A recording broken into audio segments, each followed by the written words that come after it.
The Phoenix Project, 5th edition, by Gene Kim, Kevin Baer, and George Spofford. With new audio material, including the first 3 chapters of the DevOps Handbook and a new afterword by Gene Kim. Original text narrated by Chris Ruin. DevOps Handbook chapters and afterword narrated by Ron Butler. Published by IT Revolution Press. Find us at itrevolution.com in the Books and Free Resources section.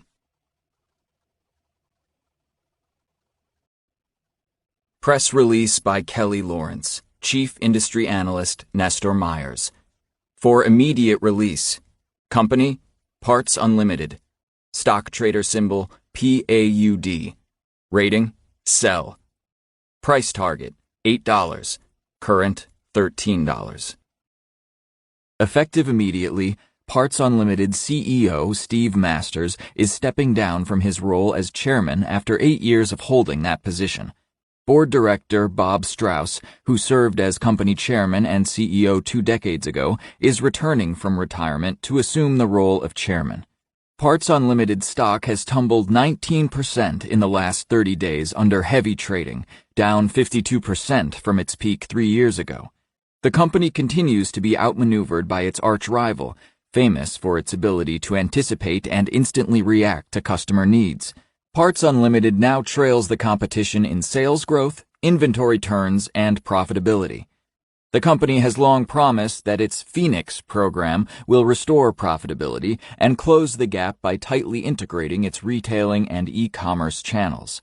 Already years late, many expect the company to announce another program delay in its analyst earnings call next month. We believe that institutional investors such as Wayne Yokohama pressured Strauss to reconfigure the board as the first of many actions to right the ship in Elkhart Grove. A growing number of investors are pushing for more significant leadership changes and strategic options, such as splitting up the company.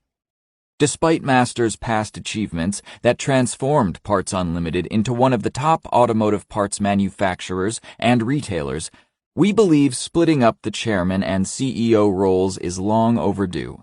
Parts Unlimited needs fresh leadership, either from the outside or from within.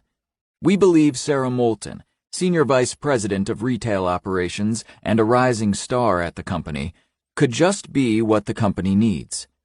According to our sources, the board has given Strauss and Masters 6 months to make dramatic improvements. If they can't pull this off, expect more changes and turbulent times. Kelly Lawrence, Chief Industry Analyst, Nestor Myers. Part 1. Chapter 1. Tuesday, September 2nd. Bill Palmer here, I say, answering my cell phone on the first ring. I'm late, so I'm driving 10 miles per hour over the speed limit instead of my usual 5. I spent the morning at the doctor's office with my 3-year-old son, trying to keep the other toddlers from coughing on us, constantly being interrupted by my vibrating phone. The problem of the day is intermittent network outages. As the director of mid-range technology operations, I'm responsible for the availability and smooth functioning of a relatively small IT group at Parts Unlimited, a $4 billion per year manufacturing and retail company based in Elkhart Grove. Even in the technology backwaters I've chosen to make my turf, I need to track network issues closely. Because these issues disrupt the services my group provides, people will blame the outages on me. Hi, Bill. This is Laura Beck from Human Resources. She's not the person I usually deal with from HR, but her name and voice sound familiar. Holy crap. I try not to swear out loud when I remember who she is. From the monthly company meetings. She's the VP in charge of HR. Good morning, Laura, I say with forced cheer. What can I do for you? She responds, When will you be in the office? I'd like to meet as soon as possible. I hate vague requests to meet. I only do them when I'm trying to schedule a time to choose someone out. Or fire them. Wait. Is Laura calling because someone wants to fire me? Was there an outage I didn't respond to quickly enough? As an IT operations guy, the career-ending outage is the joke my peers and I tell one another daily. We agree to meet at her desk in a half hour, but when she doesn't share any more details, I say in my most cajoling voice, "Laura, what's this all about? Is there a problem in my group? Or am I the one in trouble?" I laugh extra loudly so she hears it over the phone. "No, it's nothing like that," she says breezily. "You could even say this is good news. Thanks, Bill." When she hangs up, I try to think of what good news would even look like these days. When I can't, I turn the radio back on and immediately hear a commercial from our largest retailing competitor. They're talking about their unparalleled customer service and a breathtaking new offering that allows people to customize their cars with their friends online. The ad is brilliant. I'd use the service in a second if I weren't such a loyal company man. How do they keep bringing such incredible new capabilities to market while we remain stuck in the mud? I turn the radio off. Despite all our hard work and late nights, the competition keeps leapfrogging us. When our marketing people hear this ad, they'll go ballistic. Because they're likely art or music majors, not people with a technology background, they'll publicly promise the impossible, and IT will have to figure out how to deliver. Each year it gets harder. We have to do more with less to simultaneously maintain competitiveness and reduce costs. Some days, I think that it can't be done. Maybe I spent too much time as a sergeant in the Marines. You learn that you argue your case as best as you can with your officer, but sometimes you have to say, "Yes, sir," and then go take that hill. I pull into the parking lot. 3 years ago, finding an empty parking spot was impossible. Now, after all the layoffs, parking is rarely a problem. When I walk into Building 5, where Laura and her staff reside, I immediately notice how nicely furnished it is. I can smell the new carpeting, and there's even classy wood paneling on the walls. Suddenly, the paint and carpet in my building seem decades overdue for replacement. That's IT's lot in life.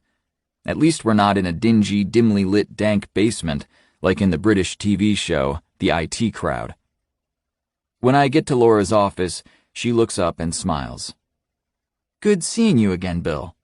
She extends her hand, which I shake. "Have a seat while I see whether Steve Masters is available to meet."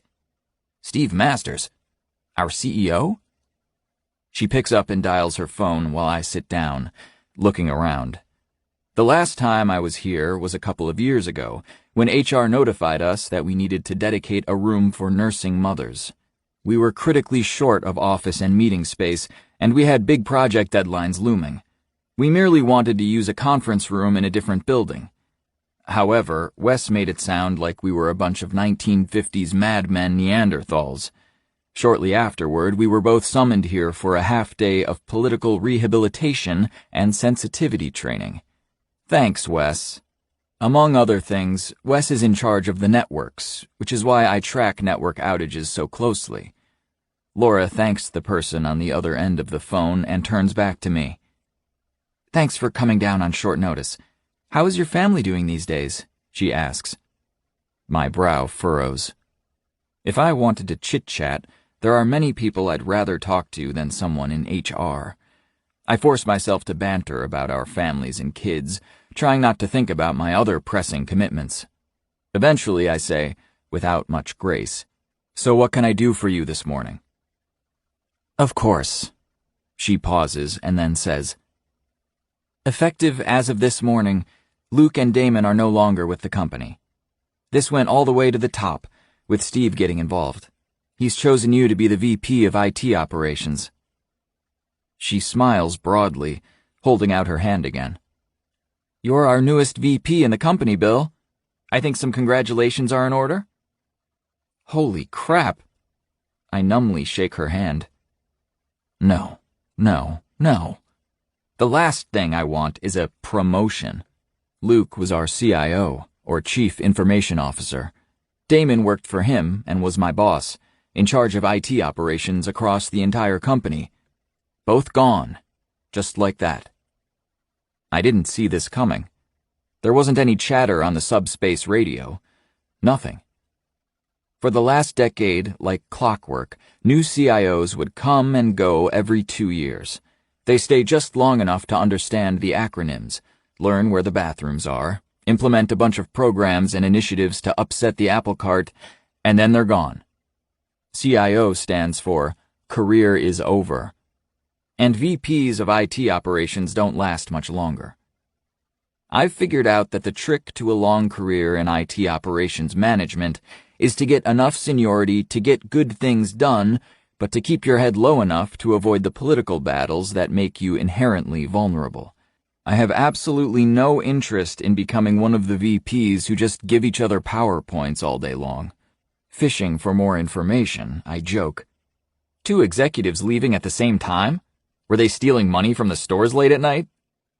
She laughs, but quickly returns to her HR-trained deadpan. They both chose to pursue other interests. More than that, you'll have to find out from them. As the saying goes, if your colleague tells you they've decided to quit, it was voluntary. But when someone else tells you they've decided to quit, it was mandatory. Ergo, my boss and his boss were just whacked. This is exactly why I don't want a promotion. I'm extremely proud of the team I've built over the last 10 years. It's not the largest group, but we're the most organized and dependable by far, especially compared to Wes. I groan at the thought of managing Wes. He doesn't manage a team. He's barely one step ahead of a chaotic mob. As I break out in a cold sweat, I know I will never accept this promotion. All this time, Laura has been talking, and I haven't heard a single word. And so we'll obviously need to talk about how we're going to announce this transition, and Steve wants to see you as soon as possible. Look, thanks for the opportunity. I'm honored. But I don't want this role. Why would I?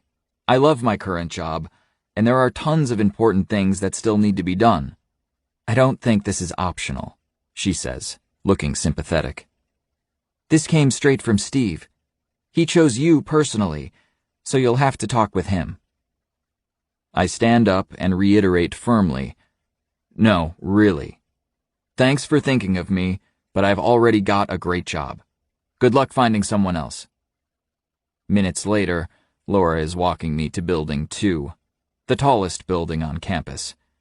I'm angry at myself for getting sucked into this insanity. If I run now, I'm pretty sure she wouldn't be able to catch me, but then what? Steve would just send a whole squad of HR goons to fetch me.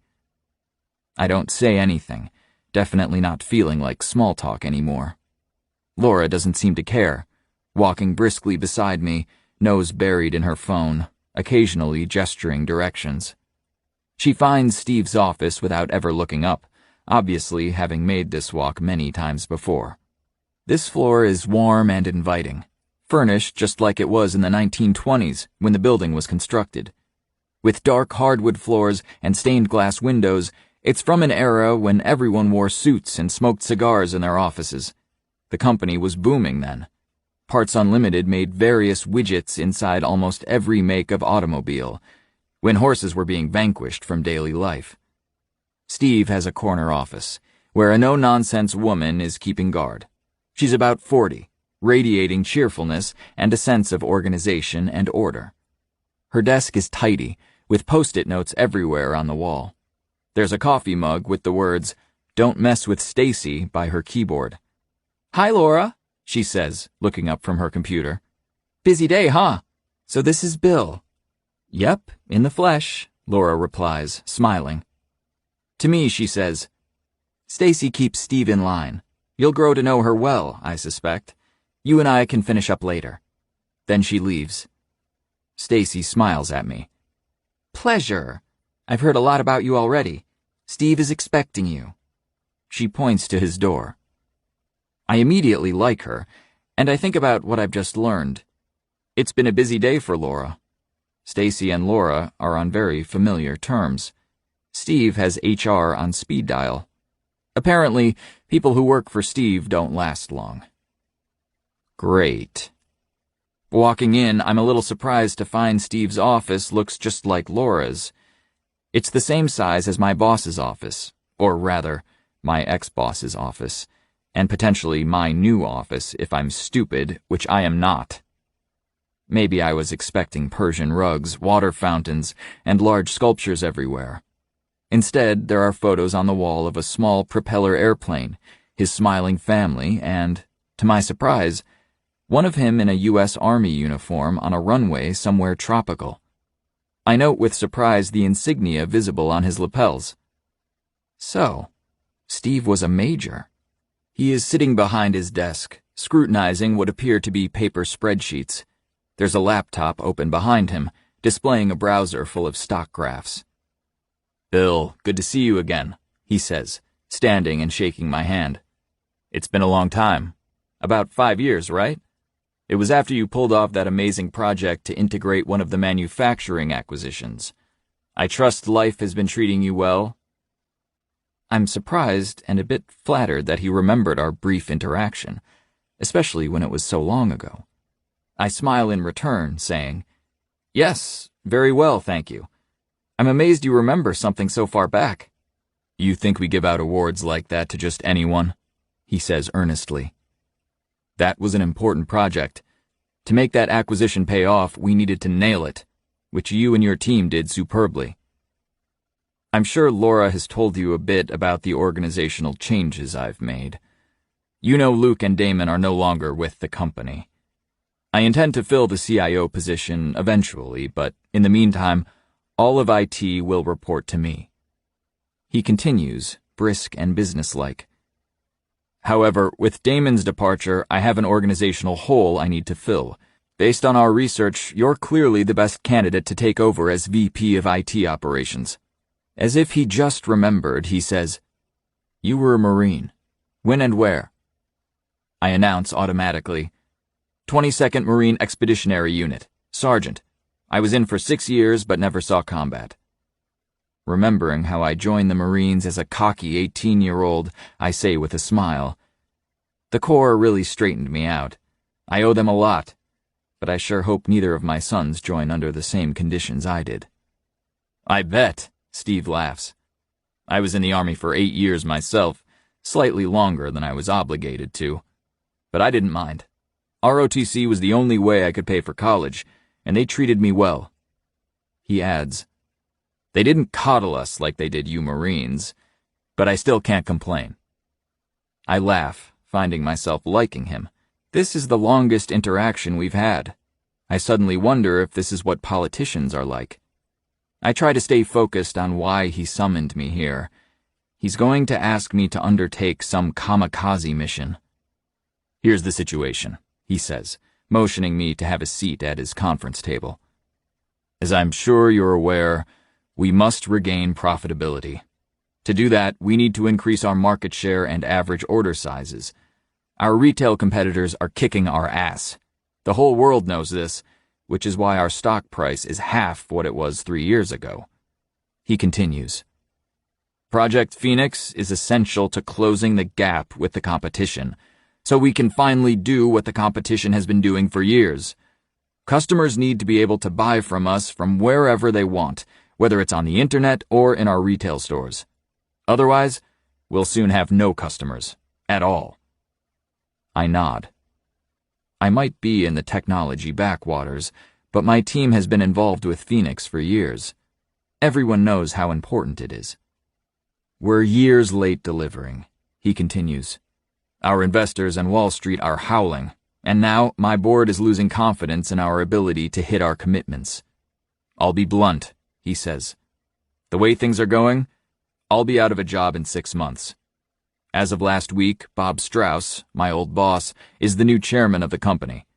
There's a vocal group of shareholders trying to split up the company, and I don't know how much longer we can fend them off. What's at stake here is not just my job, but the nearly 4,000 employees who work here at Parts Unlimited." Suddenly, Steve looks much older than the early 50s I had guessed him to be. Looking right at me, he says, "As acting CIO, Chris Allers, our VP of Application Development, will report to me. And so will you."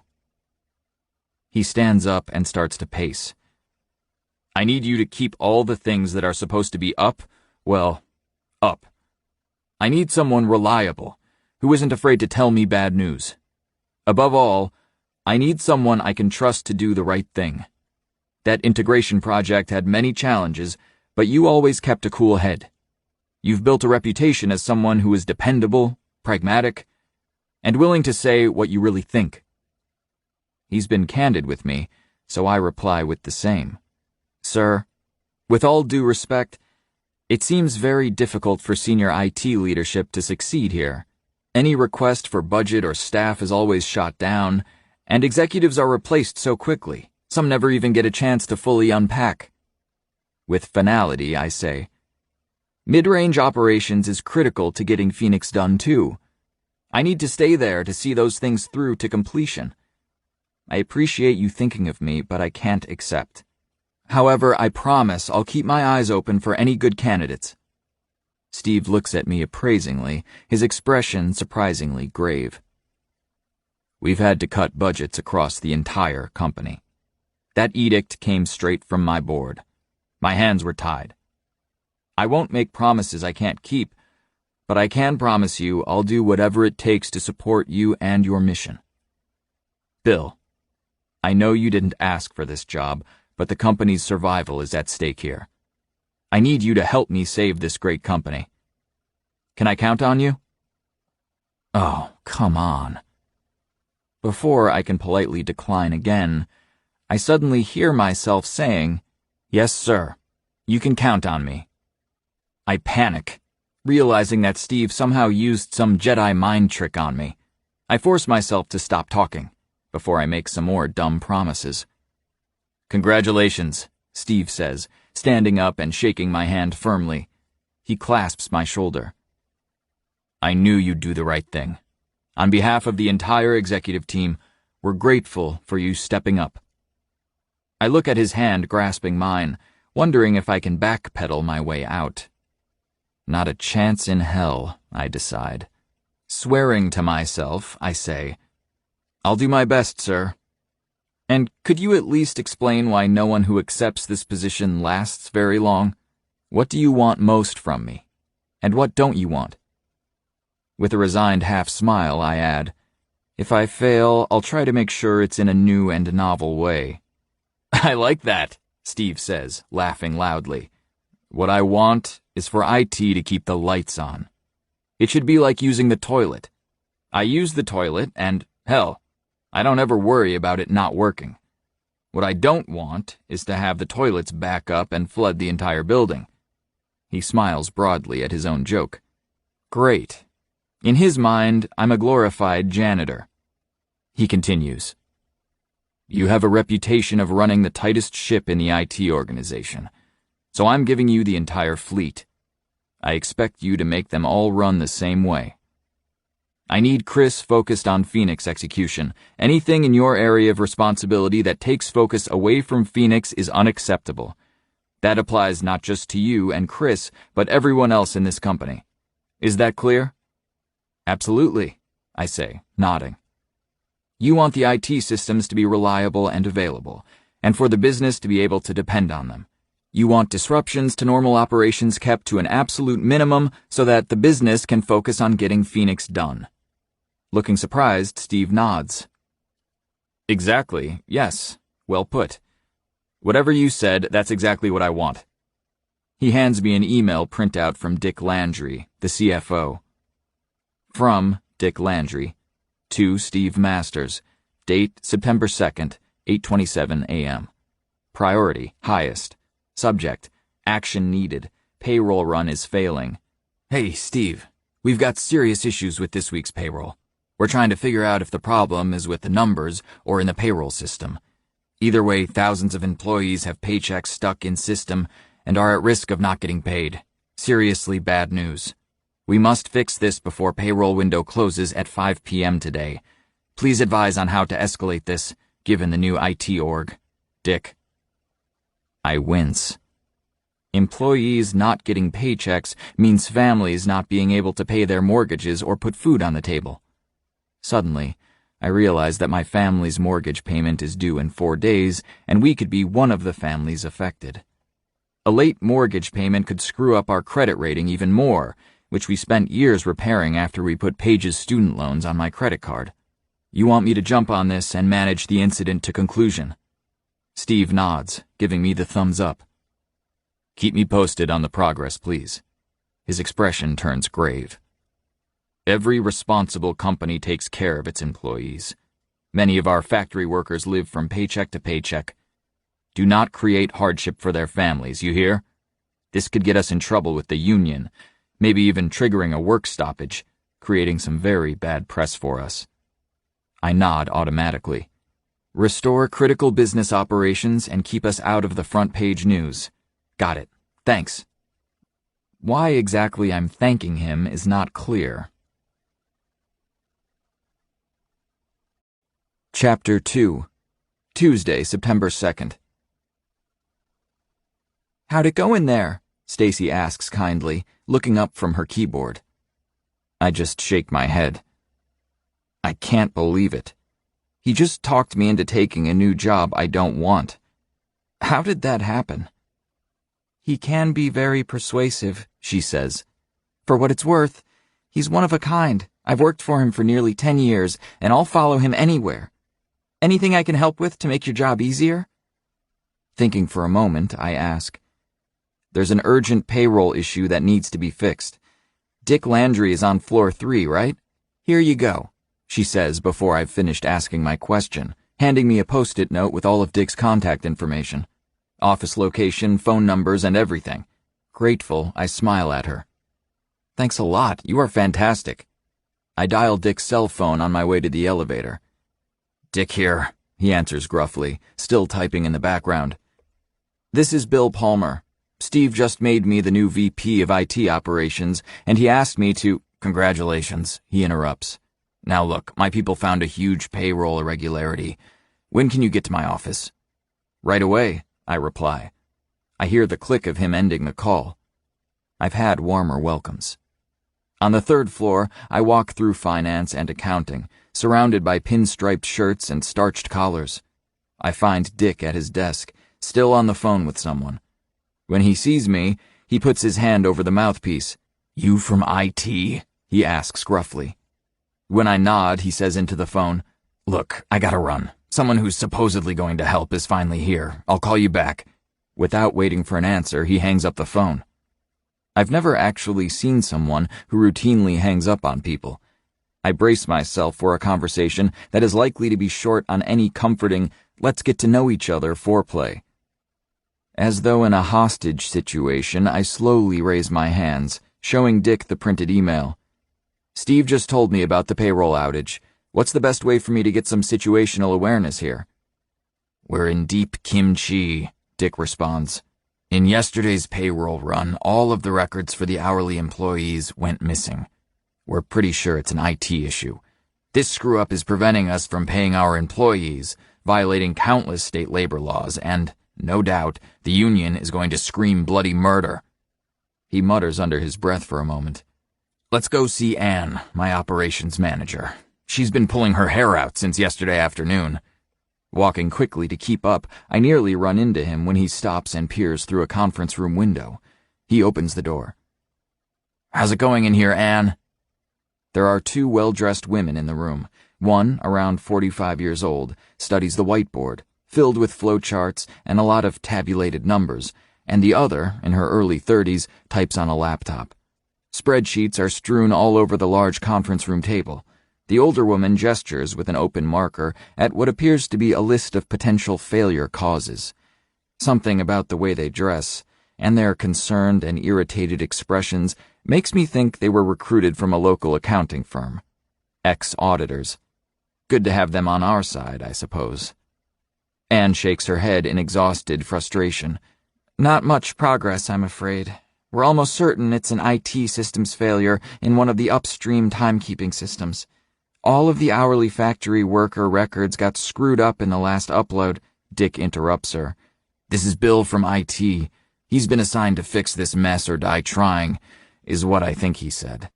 I say, "Hi guys, I've been made the new head of IT operations. Can you start from the beginning and tell me what you know about the problem?" Anne walks over to the flowchart on the whiteboard. "Let's start with the information flow. Our financial system gets payroll data from our various divisions in different ways.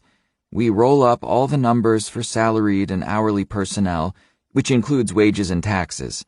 Sounds easy, but it's extremely complex because each state has different tax tables, labor laws, and so forth. To make sure something doesn't get screwed up, she continues, we make sure the summarized numbers match the detailed numbers from each division. As I hurriedly jot down some notes, she continues. It's a pretty clunky and manual process. It works most of the time, but yesterday we discovered that the general ledger upload for hourly production staff didn't come through. All of the hourlies had zeros for their hours worked and amount due. We've had so many problems with this particular upload, she says, obviously frustrated, that IT gave us a program that we use to do manual corrections, so we don't have to bother them anymore. I wince. I don't like finance personnel manually changing payroll data outside the payroll application. It's error-prone and dangerous. Someone could copy the data onto a USB drive or email it outside of the organization, which is how organizations lose sensitive data. Did you say all the numbers for salaried employees are okay? I ask. That's right, she replies. But hourly employees are all zeros, I confirm. Yep, she again replies. Interesting. I ask, why do you think the payroll run failed when it was working before? Have you had problems like this in the past? She shrugs. Nothing like this has happened before. I have no idea what could have caused it. No major changes were scheduled for this pay period. I've been asking the same questions, but until we hear from the IT guys, we're stuck dead in the water. What is our backup plan? I ask. If things are so hosed that we can't get the hourly employee data in time. For crying out loud, Dick says. It's in that email you're holding. The deadline for electronic payments is 5 p.m. today. If we can't hit that window, we may have to FedEx bales of paper checks to each of our facilities for them to distribute to employees. I frown at this scenario, and so does the rest of the finance team. That won't work, Anne says, clicking a marker on her teeth. We've outsourced our payroll processing. Each pay period, we upload the payroll data to them, which they then process. In the worst case, maybe we download the previous payroll run, modify it in a spreadsheet, and then re-upload it. But because we don't know how many hours each employee worked, we don't know how much to pay them, she continues. We don't want to overpay anyone, but that's better than accidentally underpaying them. It's obvious that Plan B is fraught with problems. We'd basically be guessing at people's paychecks, as well as paying people who were terminated, and not paying people who were newly hired. To get finance the data they need, we may have to cobble together some custom reports, which means bringing in the application developers or database people. But that's like throwing gasoline on the fire. Developers are even worse than networking people. Show me a developer who isn't crashing production systems, and I'll show you one who can't fog a mirror, or more likely, is on vacation. Dick says, these are two lousy options. We could delay our payroll run until we have the correct data, but we can't do this. Even if we're only a day late, we'll have the union stepping in. So that leaves Anne's proposal of paying our employees something, even if it's the incorrect amount. We'd have to just adjust everyone's paycheck in the next pay period. But now we have a financial reporting error that we've got to go back and fix. He pinches the bridge of his nose and continues to ramble. We'll have a bunch of odd journal entries in our general ledger just when our auditors are here for our SOX 404 audits. When they see this, they'll never leave. Oh man, a financial reporting error, Dick mutters. We'll need approval from Steve. We're going to have auditors camped out here until the cows come home. No one will ever get any real work done again.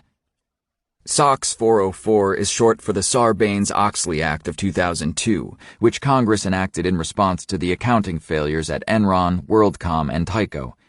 It means the CEO and CFO have to personally sign their names, attesting that their company's financial statements are accurate.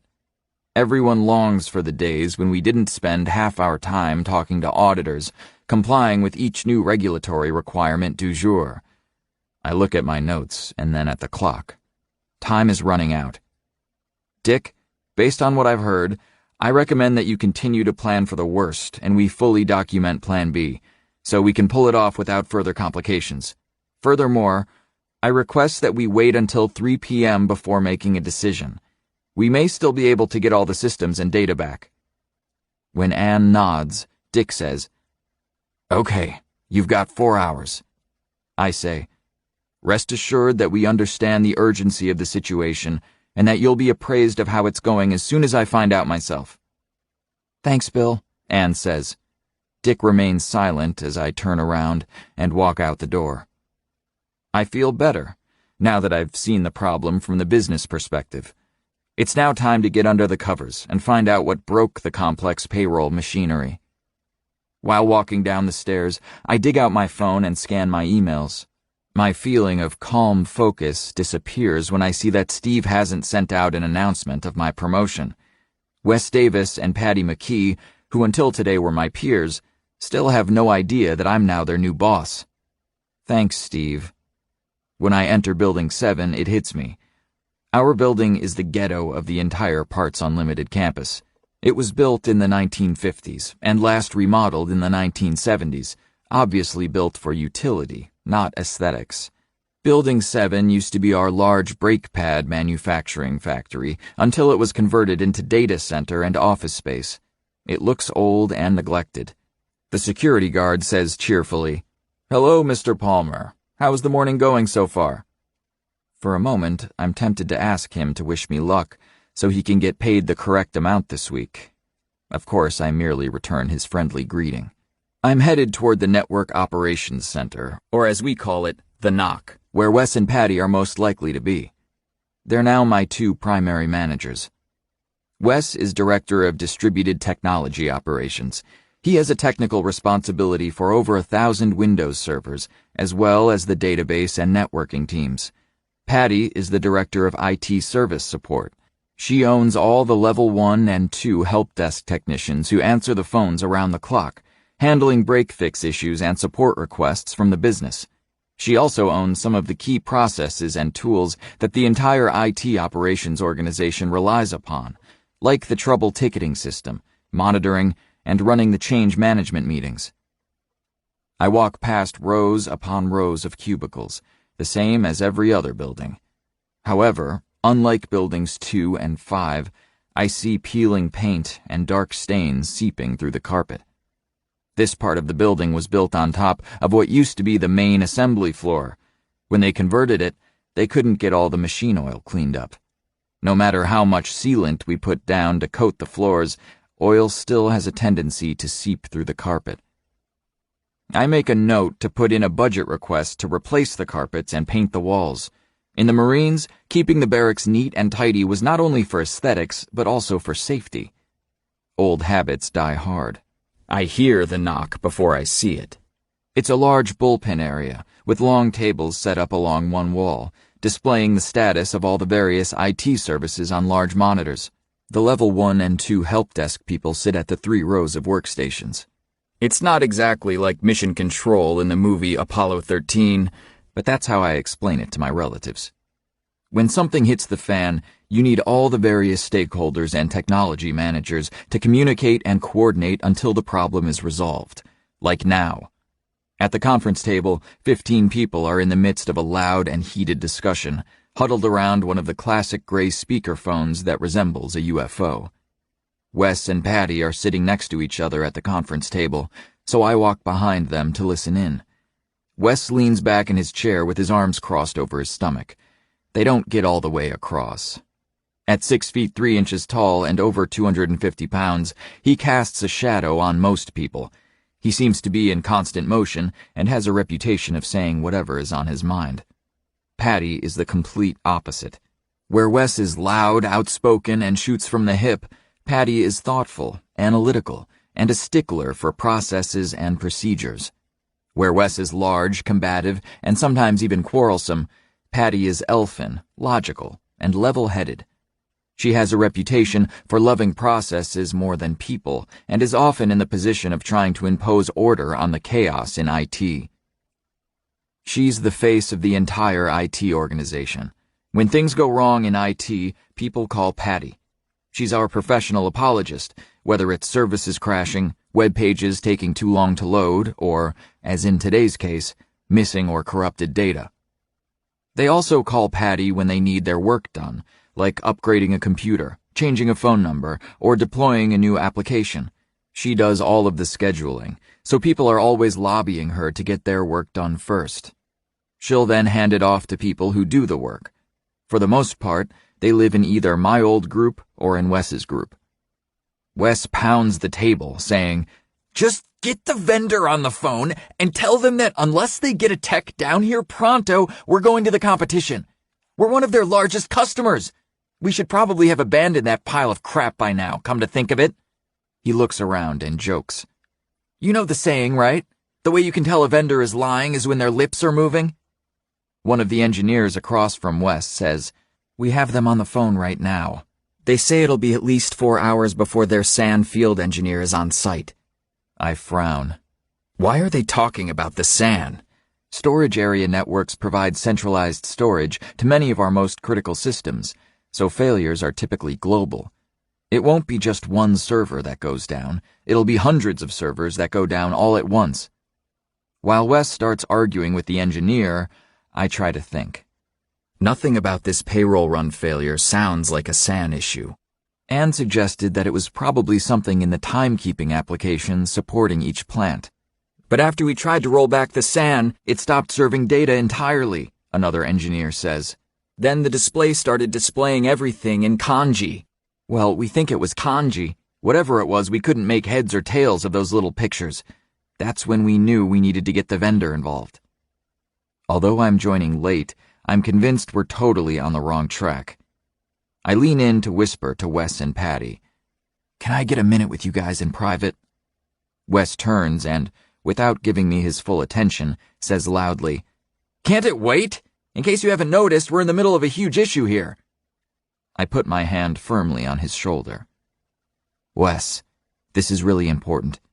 It's about the payroll failure and concerns a conversation I just had with Steve Masters and Dick Landry." He looks surprised. Patty is already out of her chair.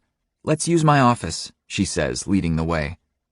Following Patty into her office, I see a photo on her wall of her daughter, who I'd guess is 11 years old.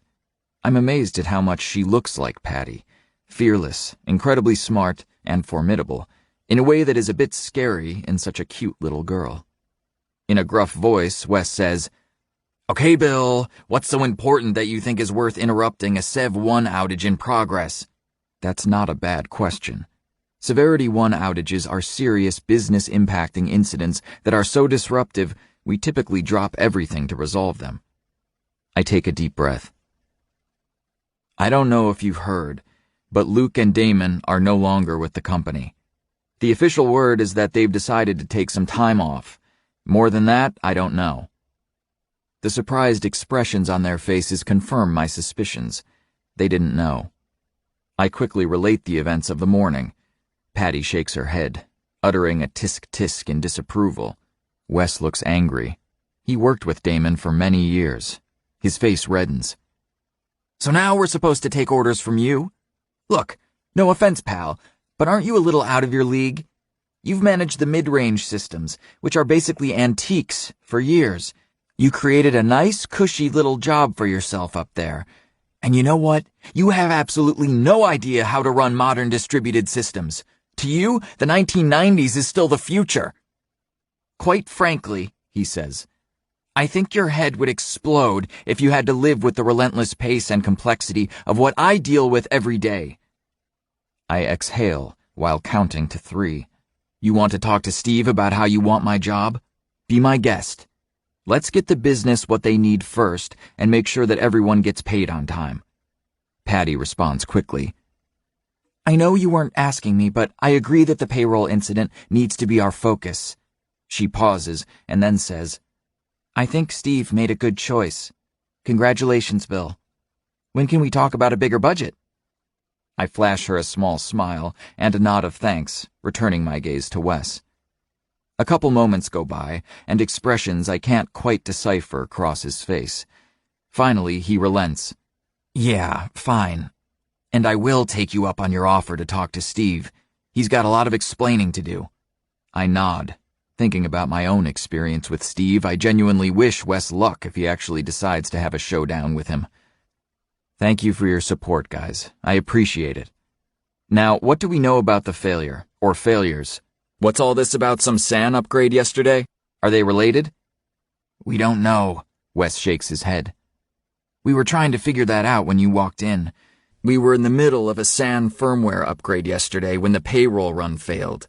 Brent thought the SAN was corrupting data, so he suggested we back out the changes. It made sense to me, but, as you know, they ended up bricking it.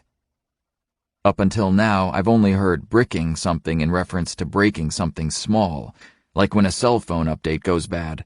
Using it to refer to $1 million piece of equipment where all our irreplaceable corporate data are stored makes me feel physically ill. Brent works for Wes.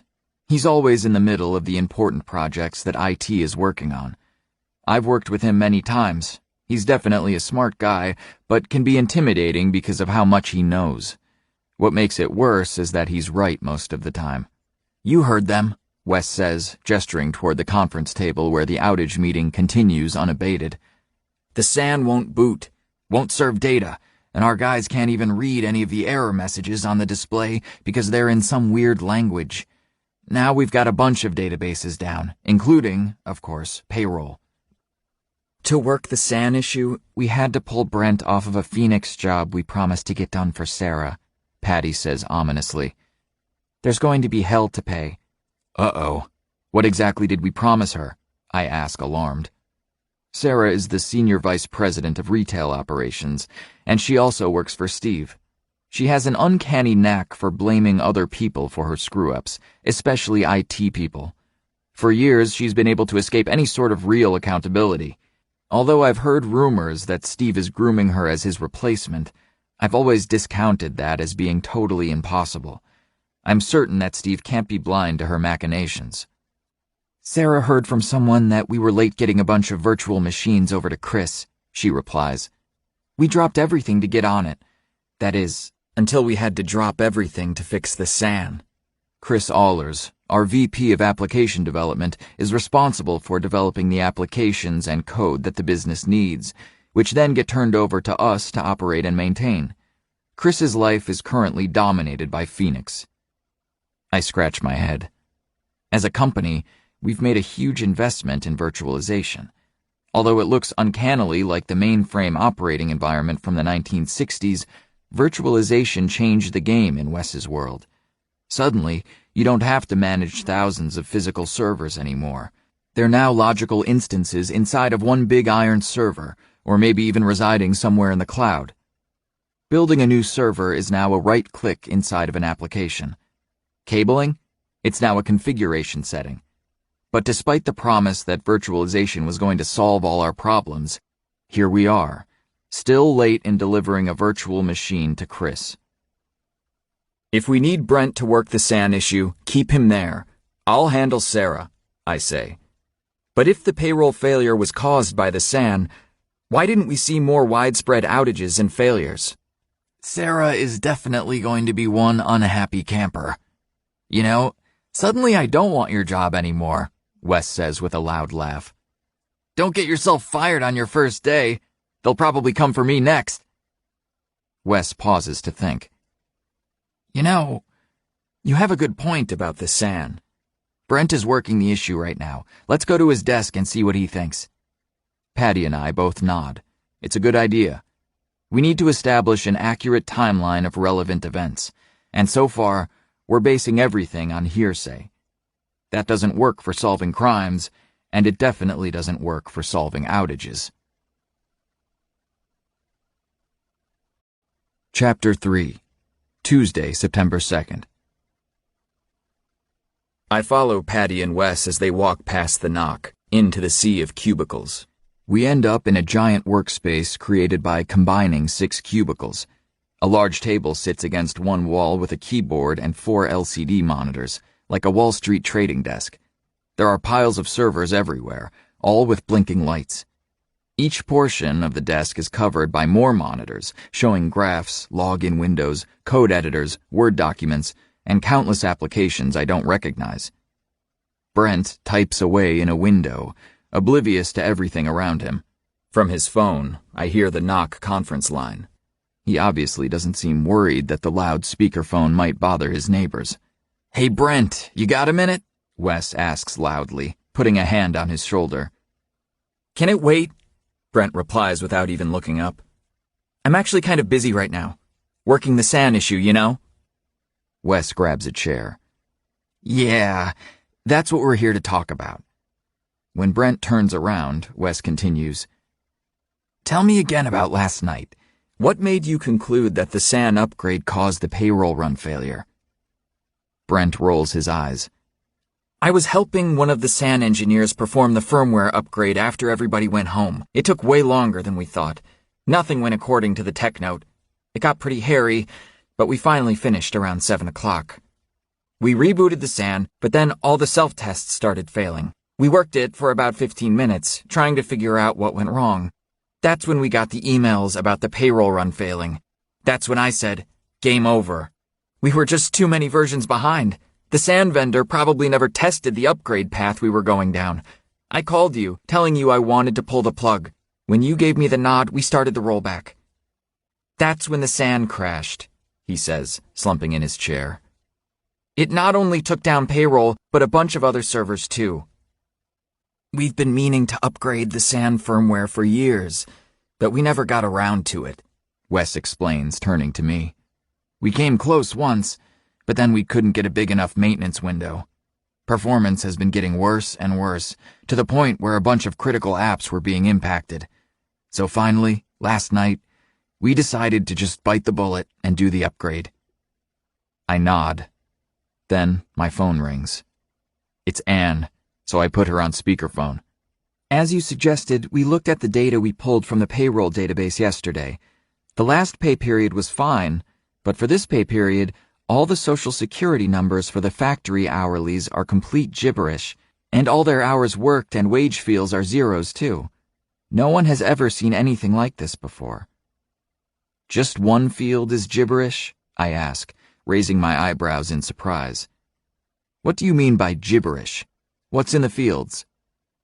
She tries to describe what she's seeing on her screen. "Well, they're not numbers or letters. There's some hearts and spades and some squiggly characters, and there's a bunch of foreign characters with umlauts, and there are no spaces. Is that important?" When Brent snickers as he hears Anne trying to read line noise aloud, I give him a stern glance. "I think we've got the picture," I say. "This is a very important clue. Can you send the spreadsheet with the corrupted data to me?" She agrees. "By the way, are a bunch of databases down now? That's funny. They were up last night." Wes mutters something under his breath, silencing Brent before he can say anything. Yes. We're aware of the problem and we're working it too," I deadpan. When we hang up, I breathe a sigh of relief, taking a moment to thank whatever deity protects people who fight fires and fix outages. "Only one field corrupted in the database? Come on, guys. That definitely doesn't sound like a SAN failure," I say. "Brent, what else was going on yesterday, besides the SAN upgrade, that could have caused the payroll run to fail?" Brent slouches in his chair, spinning it around while he thinks. "Well, now that you mention it, a developer for the timekeeping application called me yesterday with a strange question about the database table structure. I was in the middle of working on that Phoenix test VM, so I gave him a really quick answer so I could get back to work. You don't suppose he did something to break the app, do you?" Wes turns quickly to the speakerphone dialed into the knock conference call that has been on this whole time and unmutes the phone. "Hey guys, it's Wes here. I'm with Brent and Patty, as well as with our new boss, Bill Palmer. Steve Masters has put him in charge of all IT ops, so listen up, guys." My desire for an orderly announcement of my new role seems less and less likely. Wes continues. "Does anyone know anything about a developer making any changes to the timekeeping application in the factories? Brent says he got a call from someone who asked about changing some database tables." From the speakerphone, a voice pipes up. Yeah, I was helping someone who was having some connectivity issues with the plants. I'm pretty sure he was a developer maintaining the timekeeping app. He was installing some security application that John needed to get up and running this week. I think his name was Max. I still have his contact information around here somewhere. He said he was going on vacation today, which is why the work was so urgent. Now we're getting somewhere. A developer jamming in an urgent change so he could go on vacation, probably as part of some urgent project being driven by John Pesci, our Chief Information Security Officer. Situations like this only reinforce my deep suspicion of developers. They're often carelessly breaking things and then disappearing, leaving operations to clean up the mess. The only thing more dangerous than a developer is a developer conspiring with security. The two working together gives us means, motive, and opportunity. I'm guessing our Chief Information Security Officer, or CISO, probably strong-armed a development manager to do something, which resulted in a developer doing something else, which broke the payroll run. Information security is always flashing their badges at people and making urgent demands, regardless of the consequences to the rest of the organization, which is why we don't invite them to many meetings. The best way to make sure something doesn't get done is to have them in the room.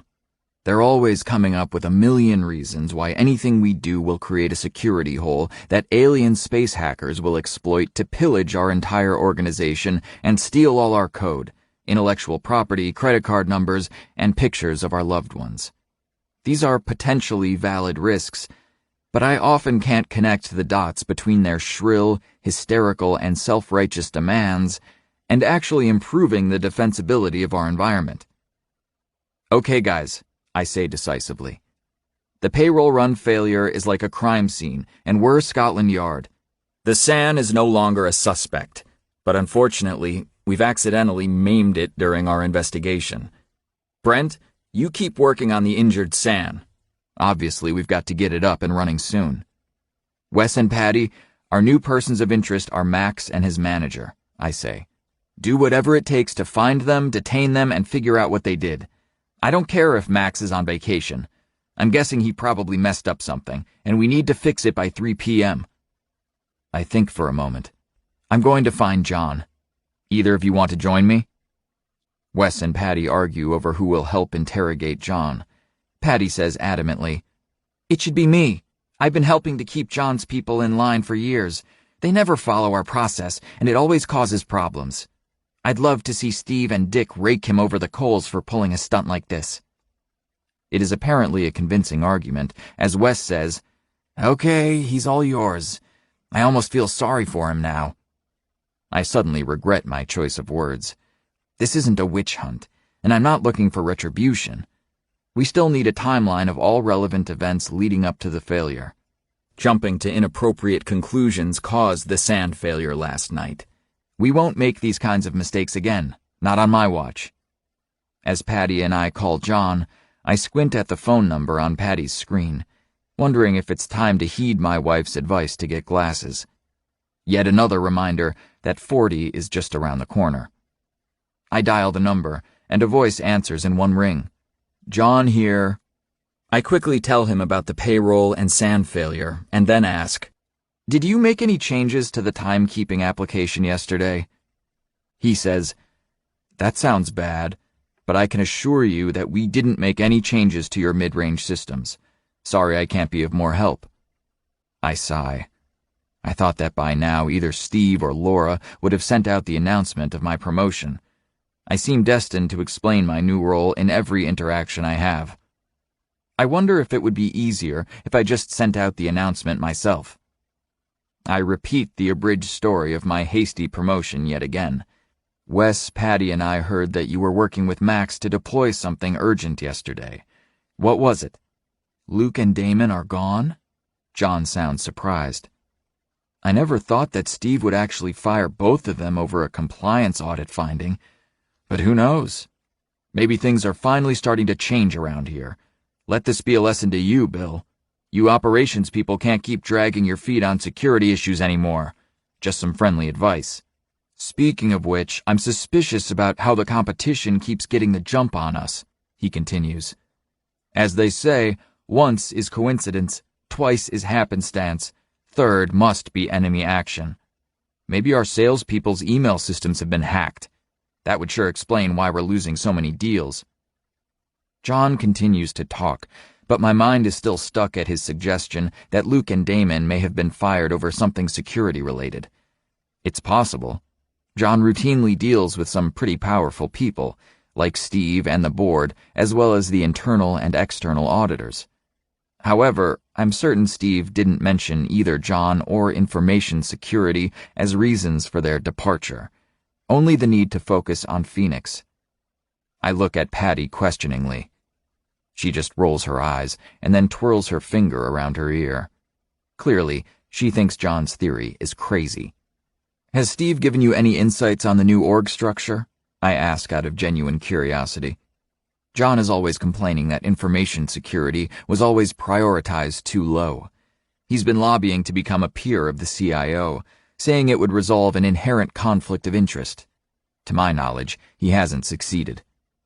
It's no secret that Luke and Damon sidelined John as much as possible, so he couldn't interfere with people who did real work.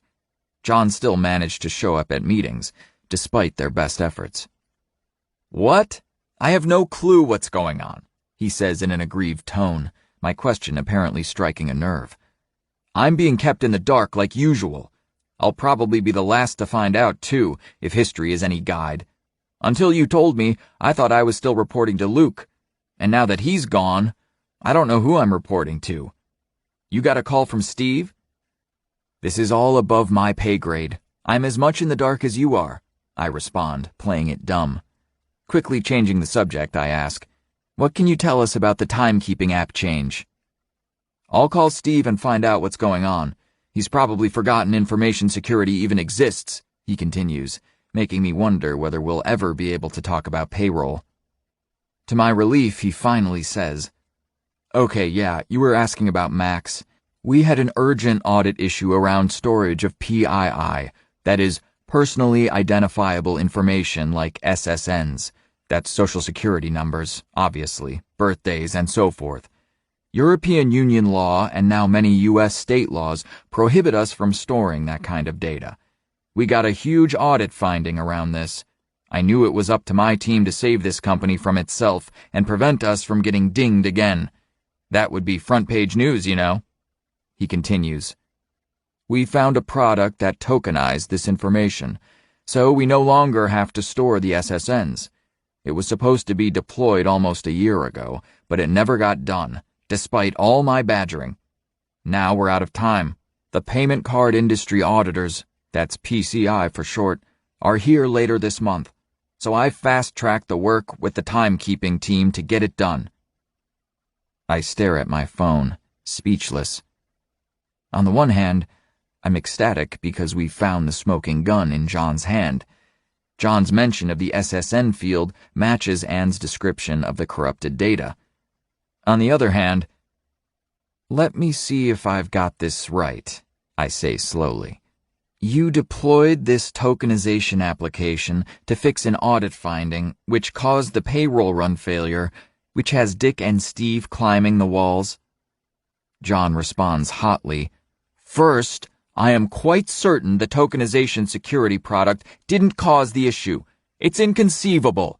The vendor assured us that it's safe, and we checked all their references. Second, Dick and Steve have every reason to be climbing the walls. Compliance is not optional. It's the law. My job is to keep them out of orange jumpsuits, and so I did what I had to do. Orange jumpsuits?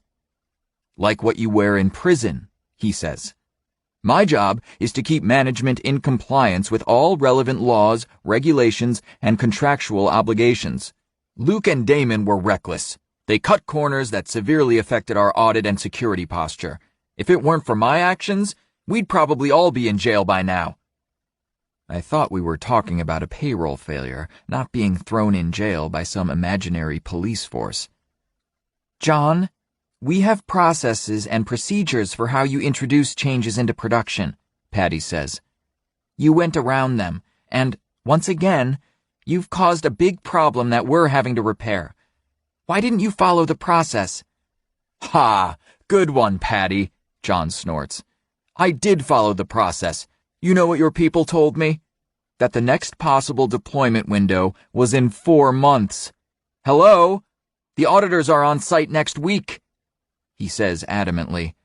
Getting trapped in your bureaucratic process was simply not an option. If you were in my shoes, you'd do the same thing. Patty reddens. I say calmly, according to Dick, we have fewer than 4 hours to get the timekeeping app up. Now that we know there was a change that affected SSNs, I think we have what we need. I continue. Max, who helped with the deployment, is on vacation today.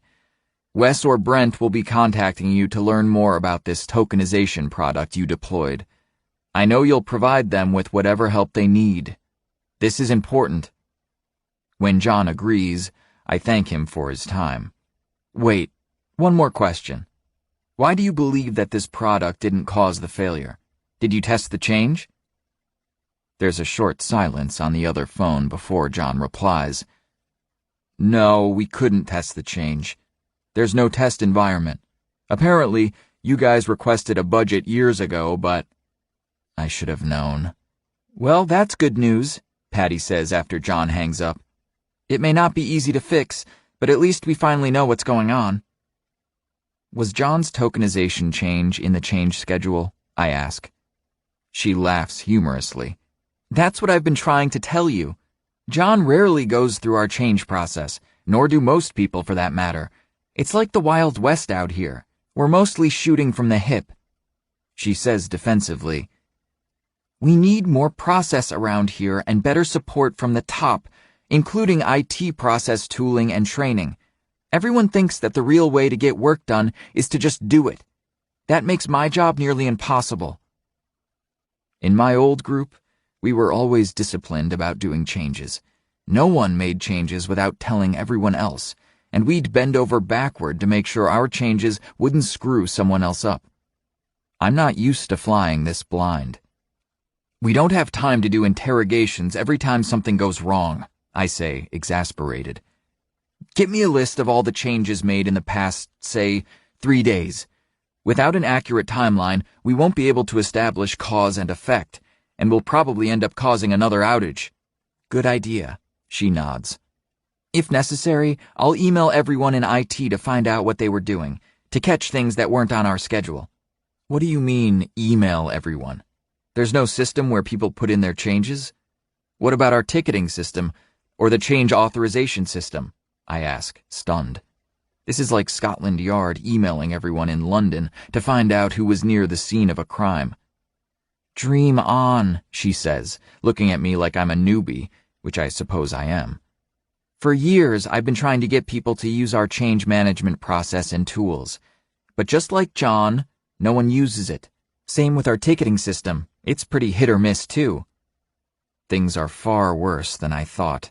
Okay, do what you need to do, I finally say, unable to hide my frustration. Make sure you hit all the developers supporting the timekeeping system as well as all the system administrators and networking people. Call their managers and tell them it's important that we know about any changes, regardless of how unimportant they may seem. Don't forget John's people, too. When Patty nods, I say, Look, you're the change manager. We've got to do better than this. We need better situational awareness, and that means we need some sort of functional change management process. Get everyone to bring in their changes so we can build a picture of what is actually going on out there. To my surprise, Patty looks dejected. Look, I've tried this before. I'll tell you what will happen. The Change Advisory Board, or CAB, will get together once or twice, and within a couple of weeks, people will stop attending, saying they're too busy. Or they'll just make the changes without waiting for authorization because of deadline pressures. Either way, it'll fizzle out within a month. Not this time, I say adamantly. Send out a meeting notice to all the technology leads and announce that attendance is not optional. If they can't make it, they need to send a delegate. When is the next meeting? Tomorrow, she says. Excellent, I say with genuine enthusiasm. I'm looking forward to it. When I finally get home, it's after midnight. After a long day of disappointments, I'm exhausted.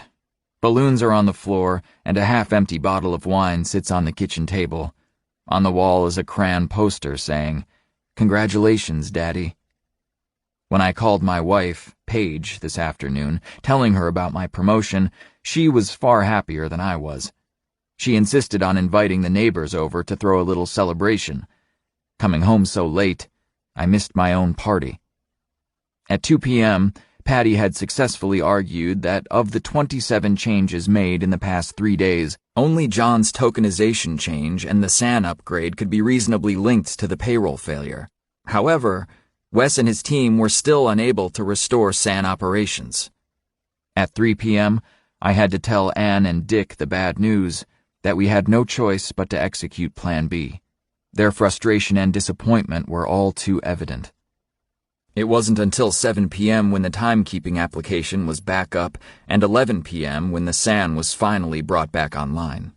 Not a great performance on my first day as VP of IT operations.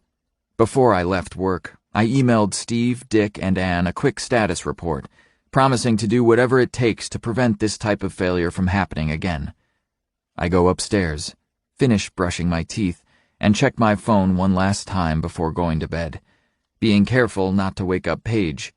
I curse when I see an email from our company PR manager, with a subject of, "Bad news, we may be on the front page tomorrow."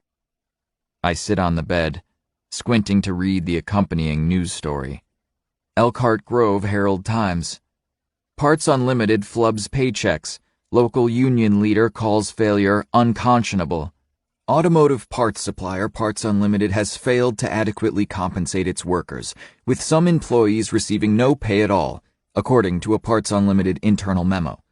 The locally headquartered company admitted that it had failed to issue correct paychecks to some of its hourly factory workers and that others hadn't received any compensation for their work.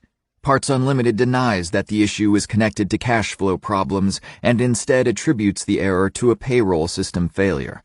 The once high-flying $4 billion company has been plagued by flagging revenue and growing losses in recent quarters. These financial woes, which some blame on a failure of upper management, have led to rampant job insecurity among local workers struggling to support their families. According to the memo, whatever the cause of the payroll failure, employees might have to wait days or weeks to be compensated. This is just the latest in a long string of management execution missteps taken by the company in recent years, according to Nestor Myers' chief industry analyst Kelly Lawrence. Parts Unlimited CFO Dick Landry did not return phone calls from the Herald-Times requesting comment on the payroll issue, accounting errors, and questions of managerial competency. In a statement issued on behalf of Parts Unlimited, Landry expressed regret at the glitch and vowed that the mistake would not be repeated. The Herald-Times will continue to post updates as the story progresses. Too tired to do anything more, I turn off the lights, making a mental note to myself to find Dick tomorrow to apologize in person. I close my eyes and try to sleep. An hour later, I'm still staring at the ceiling, very much awake. Chapter 4. Wednesday, September 3rd. I drink my coffee as I open up my laptop at 7:30 a.m., hoping to get through my emails and voicemails before my 8 a.m. meeting. I stare at the screen. In the 22 hours since I was promoted, 526 new emails have arrived in my inbox. Holy crap. I skip all the messages about yesterday's failure and am startled by all the congratulatory notes from vendors wanting to meet for lunch. How did they find out? I'm pretty sure most of my organization still doesn't know. I read an email from Ellen, my former boss's assistant, who is now assigned to support me, congratulating me and asking when we can meet. I reply, telling her I'd like to take her out for coffee this morning. I send a note to the IT service desk, requesting that Ellen be granted access to my calendar. A blinking red light on my desk phone catches my attention. It reads, 7:50 a.m., 62 new voicemails. My jaw drops. It would take an hour I don't have just to listen to them. I email Ellen again, asking her to go through all my voicemails, transcribing any that require action. Before I hit send, I quickly add, "If there are any messages from Steve or Dick, please call me right away on my cell phone." Grabbing my clipboard, I hurry toward my first meeting when my phone vibrates. It's an urgent email. From Sarah Moulton. To Bill Palmer. CC Steve Masters. Date September 3rd, 7:58 a.m. Priority highest. Subject latest Phoenix slip. Bill, as you know, Project Phoenix is the most important project this company is undertaking. I've heard disturbing rumors that you are holding up the release. I don't need to remind you that our competition isn't standing still. Each day that goes by, our market share goes down. I need everyone to have a sense of urgency, especially from you, Bill. We have an emergency project management meeting at 10 a.m. today. Please join us and be prepared to explain these unacceptable delays. Steve, I know how important this project is for you, given the commitments you've made to the board. Please feel free to attend. We'd love your perspective. Regards, Sarah. Oh, no. I forward the email to Wes and Patty, flagging it as high priority. Something seems wrong in a world where half the email messages sent are urgent. Can everything really be that important? I call Wes's cell phone. "I just got your email from Sarah," he says. "What utter bullshit." "What's this all about?" I ask. He says, "I'm pretty sure it's about Brent not finishing up that configuration work for the Phoenix developers. Everyone is chasing their tails because the developers can't actually tell us what the test environment should look like. We're doing our best, but every time we deliver something, they tell us we did it wrong." "When did they tell us about it?" I ask. 2 weeks ago. It's the typical bullshit with development, but worse. They're so freaked out about hitting their deadlines, they're only now starting to think about how to test and deploy it. Apparently, they're making it our problem. I hope you're wearing your asbestos underwear like me. Sarah is going to be at that meeting with torches, wanting to throw us onto the bonfire. It's amazing to me how handoffs between development and IT operations always get screwed up. But given the perpetual tribal warfare between the two groups, maybe I shouldn't be surprised. I reply, "I get the picture. Look, make sure you dig into this dev specification issue personally. We've got to get this nailed down. Grab everyone involved, whether they're in dev or ops, and lock them in a room until they come up with a written specification. Phoenix is so important we can't afford to screw this up." Wes says he's on it, and I ask, "Is there anything else Sarah could pop on us?" He pauses to think and finally says, "No, I don't think so. We have a pretty valid reason with the payroll run failure for why Brent wasn't able to complete his work." I agree. Feeling like our asses are sufficiently covered, I say, "See you at 10. Less than an hour later, I'm walking to Building 9 in the hot sunshine, where many of the marketing folks call home. To my surprise, I join a small army of IT people walking the same way. Why? Then it hits me. The majority of our marketing projects can't be done without IT. High-touch marketing requires high-tech. But if there's so many of us assigned to these marketing projects, shouldn't they be coming to us? I imagine that Sarah likes it this way, the spider sitting back, enjoying seeing all the company minions making their way to her lair. I arrive and immediately see Kirsten Fingal, who runs the project management office, sitting at the head of the table. I am a big fan of hers. She is organized, level-headed, and a stickler for accountability. When she first joined the company 5 years ago, she brought a whole new level of professionalism to our organization. At her right, Sarah leans back in her chair, tapping away on her iPhone, oblivious to the rest of us. Sarah is my age, 39. She's very guarded about her age, always saying things in a way that would lead one to conclude she's much older, but never actually lying. Yet another maddening thing about Sarah. There are about 25 people in the room. Many of the business line owners are here, some of whom work for Sarah. Chris Allers is also here. Chris is a little older than me and looks lean and fit. He'll just as often be seen joking with someone as kicking their ass about missing a deadline. He has a reputation as a capable and no-nonsense manager. With nearly 200 developers working for him, he needs to be. To help with Phoenix, his team has grown by 50 people in the last 2 years, many through offshore development shops. Chris is constantly asked to deliver more features and do it in less time, with less money. Several of his managers are in the room too. Wes is also here, sitting right next to Chris. As I start to look for an open chair, I note how everyone seems unusually tense, and then I see why. There, sitting right next to the only open seat at the table, is Steve. Everyone seems to be going to great lengths not to stare at him. As I casually take my seat next to Steve, my phone vibrates. It's a text message from Wes. "Shit! Steve has never attended a project management meeting. We are totally screwed." Kirsten clears her throat. "First on our agenda is Phoenix. The news isn't good. This project went from yellow to red about 4 weeks ago, and it's my personal assessment that the deadline is in grave jeopardy." She continues in her professional voice. "To refresh your memory, last week there were 12 tasks in the critical path of Phoenix Phase 1. Only 3 of those tasks were completed." There is a collective groan in the room, and several people mutter to one another. Steve turns to look at me. "Well?" I explain. The critical resource in question is Brent, who has been 100% utilized helping to recover from the payroll failure, which we all know about. This was a totally unforeseen emergency, but obviously one that we had to handle. Everyone knows how important Phoenix is, and we are doing everything we can to make sure Brent can stay focused. "Thanks for that super creative explanation, Bill," Sarah immediately responds. "The real issue here is that your people don't seem to grasp how important Phoenix is to the company. Our competition is killing us in the market. You've all seen and heard the commercials about their new services. They're beating us on innovation, both in the retail stores and online. They've already lured away some of our biggest partners, and our sales force is starting to panic.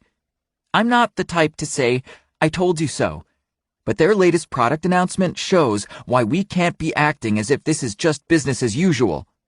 She continues, "See, Bill, in order for us to increase market share, we must ship Phoenix. But for some reason, you and your team keep dragging your feet. Maybe you're not prioritizing correctly, or maybe you're just not used to supporting a project this important." Despite all my mental preparation, I feel my face get hot with anger. Maybe it was the condescending way she was parroting Steve to me, or how she wasn't even looking at me while she was addressing me, instead looking at Steve to see how he reacts, or the way she basically called me out of touch and incompetent. Everyone is silent as I force myself to take a deep breath. My anger dissipates. This is all just corporate theater. I don't like it, but accept it for what it is. I almost made the Marines my career when I was up for promotion to staff sergeant. You don't become a senior NCO in the Marines without being able to play politics. "Interesting," I say to Sarah. "You tell me which is more important, getting our factory employees paid or getting the Phoenix tasks done. Steve told me to resolve the payroll failure. How would you have prioritized this differently than Steve?" At my mention of Steve, Sarah's expression changes. "Well, maybe if IT didn't cause the failure in the first place, you wouldn't have blown your commitments to us. I don't think we can depend on you and your team." I nod slowly, not taking the bait. "I look forward to any suggestions you have to offer, Sarah." She looks at me, then at Steve. Apparently deciding there are no more points to be gained here, she rolls her eyes. I see Wes shaking his head in disbelief at this discussion, staying uncharacteristically quiet. Sarah continues. "We've spent over $20 million on Phoenix, and we're nearly 2 years late. We must get to market." Looking over at Chris, she asks, "Given the delays from Bill's group, when is the soonest we can go live?" Chris looks up from his papers. "I've looked into this since we talked last week. If we expedite some things, and if the virtualized environments from Bill's team work as expected, we can go into production 1 week from Friday." I gape at Chris. He just made up an arbitrary date to go into production, with complete disregard for all the things we need to do before deployment. I have a sudden flashback. In the Marines, we had a ritual for all the senior NCOs. We'd hang out with beers and watch Star Wars, Return of the Jedi. Every time Admiral Akbar would cry, "It's a trap!" we'd all laugh uproariously, yelling for a replay. This time, I'm not laughing. "Now just wait a minute here," Wes interjects, pounding the table. "What the hell are you trying to pull? We just found out 2 weeks ago about the specifics of the Phoenix deployment. Your guys still haven't told us what sort of infrastructure we need, so we can't even order the necessary server and networking gear. And by the way, the vendors are already quoting us 3-week delivery times." He is now facing Chris, pointing at him angrily. "Oh, and I've heard that the performance of your code is so shitty, we're going to need the hottest, fastest gear out there. You're supposed to support 250 transactions per second, and you're barely doing even 4. We're going to need so much hardware that we'll need another chassis to put it all in, and probably have to pay a custom manufacturing fee to get it in time. God knows what this will do to the budget." Chris wants to respond, but Wes is relentless. "We still don't have a concrete specification of how the production and test systems should be configured. Oh, do you guys not need a test environment anymore? You haven't even done any real testing of your code yet, because that fell off the schedule too." My heart lurches as all the implications sink in. I've seen this movie before. The plot is simple. First, you take an urgent, date-driven project, where the shipment date cannot be delayed because of external commitments made to Wall Street or customers. Then, you add a bunch of developers who use up all the time in the schedule, leaving no time for testing or operations deployment. And because no one is willing to slip the deployment date, everyone after development has to take outrageous and unacceptable shortcuts to hit the date. The results are never pretty. Usually the software product is so unstable and unusable that even the people who were screaming for it end up saying that it's not worth shipping. And it's always IT operations who still has to stay up all night, rebooting servers hourly to compensate for crappy code, doing whatever heroics are required to hide from the rest of the world just how bad things really are. Guys, I understand the desire to get Phoenix into production as quickly as possible, I say to Steve and Chris as calmly as I can. But based on what we've heard from Wes, I think it's incredibly premature to deploy. We still don't know what equipment we need to hit the performance objectives, nor have we done any capacity testing to confirm our guesses. It's unlikely we have adequate documentation to run this thing in production, let alone get everything monitored and backed up. In my most persuasive voice, I continue. I want Phoenix in the market as badly as anyone else. But if the user experience is bad enough, we'll end up driving our customers to the competition. I turn to Chris. You can't just throw the pig over the wall to us and then high-five each other in the parking lot, congratulating yourselves on how you made the deadline. Wes is telling us that the pig will probably break its leg, and it'll be my guys who work all-nighters and weekends to keep that pig alive. Chris replies hotly, Don't give me that bullshit about throwing the pig over the wall. We invited your people to our architecture and planning meetings, but I can count on one hand the number of times you guys actually showed up. We routinely have had to wait days or even weeks to get anything we need from you guys. Then, he just holds up his hands, as if everything is outside his control. Look, I'd like more time too. But from the very beginning, we all knew that this was a date-driven project. That was a business decision we all made. Exactly, Sarah exclaims before I can respond. This just shows how Bill and his team lack the necessary sense of urgency. Perfection is the enemy of good. Bill, we simply do not have the luxury of time to polish this to whatever gold standard you're proposing. We need to create positive cash flow, and we cannot do that without taking back market share. And to do that, we need to deploy Phoenix. She looks over at Steve. We understand risk, don't we, Steve? You've been doing an absolutely amazing job selling this to analysts and even the guys on CNBC. I don't think we want egg on our face by shipping even later than we already are." Steve nods his head and rubs his chin, rocking back and forth in his chair as he thinks. "Agreed," he finally says, leaning forward.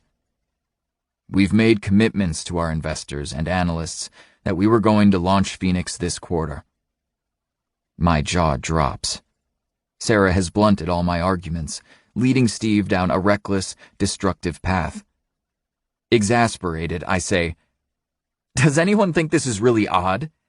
I've been in this room when we discussed installing new water fountains in the front of every store. We gave that team 9 months to plan the rollout.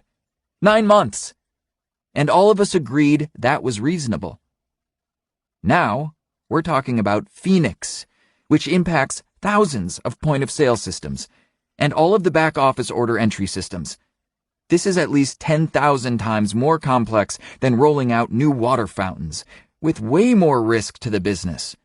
And you're only giving us 1 week to plan and execute the rollout?" I throw my hands up, imploring Steve. "Doesn't this seem a bit reckless and unfair?"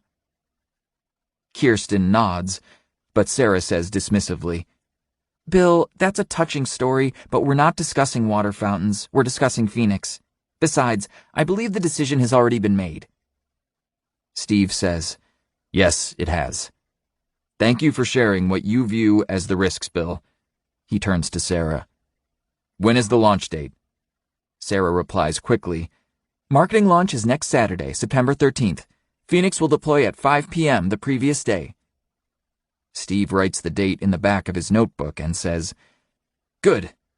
Keep me posted on progress, and let me know if there's anything I can do to help." I look over at Wes, who mimes with his hands an airplane crashing into the table in front of him and bursting into flames. In the hallway, Wes says, "I thought that went pretty well, boss." I'm not laughing.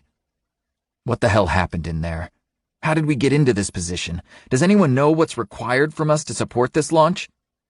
"No one has a clue," he says, shaking his head in disgust. "We haven't even agreed on how to do the handoff with development. In the past, they've just pointed to a network folder and said, 'Deploy that.' There's newborn babies dropped off at church doorsteps with more operating instructions than what they're giving us." I shake my head at his awful imagery, but he's right. We've got a serious problem here. He continues, "We're going to have to assemble a huge team, including Chris's guys, to figure out how we're going to pull this off. We have problems at every layer: networking, servers, databases, operating systems, applications, layer 7 switching, the whole wad of crap. It's going to be late nights for all of us for the next 9 days. I nod unhappily. This type of all-hands effort is just another part of life in IT, but it makes me angry when we need to make some heroic diving catch because of someone else's lack of planning. I say, get your team assembled and ask Chris to assemble his respective team as well. Stop trying to do this by email and in the ticketing system. We need everyone in the same room. Speaking of commitments, I say, what was Chris referring to when he said that our guys never showed up to the Phoenix architecture and planning meetings? Is that true? Wes rolls his eyes in frustration. Yeah, it's true that his people would invite us at the last minute. Seriously, who can clear their calendar on less than a day's notice?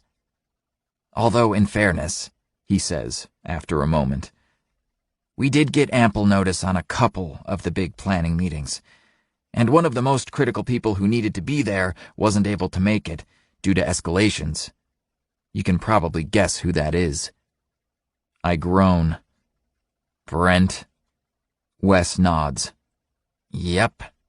He's the guy we need at those meetings to tell those developers how things work in the real world and what type of things keep breaking in production. The irony, of course, is that he can't tell the developers because he's too busy repairing the things that are already broken. He's right. Unless we can break this cycle, we'll stay in our terrible downward spiral. Brent needs to work with developers to fix issues at the source so we can stop fighting fires. But Brent can't attend because he's too busy fighting fires. I say, we need our best minds to prepare for this deployment, so make sure Brent is there. Wes looks sheepish for a moment. I ask him, what? I think he's working a network outage right now, he replies. Not anymore, I say. They're going to have to fix it without him. If someone has a problem with that, send them to me. Okay, whatever you want, boss, he says, shrugging his shoulders.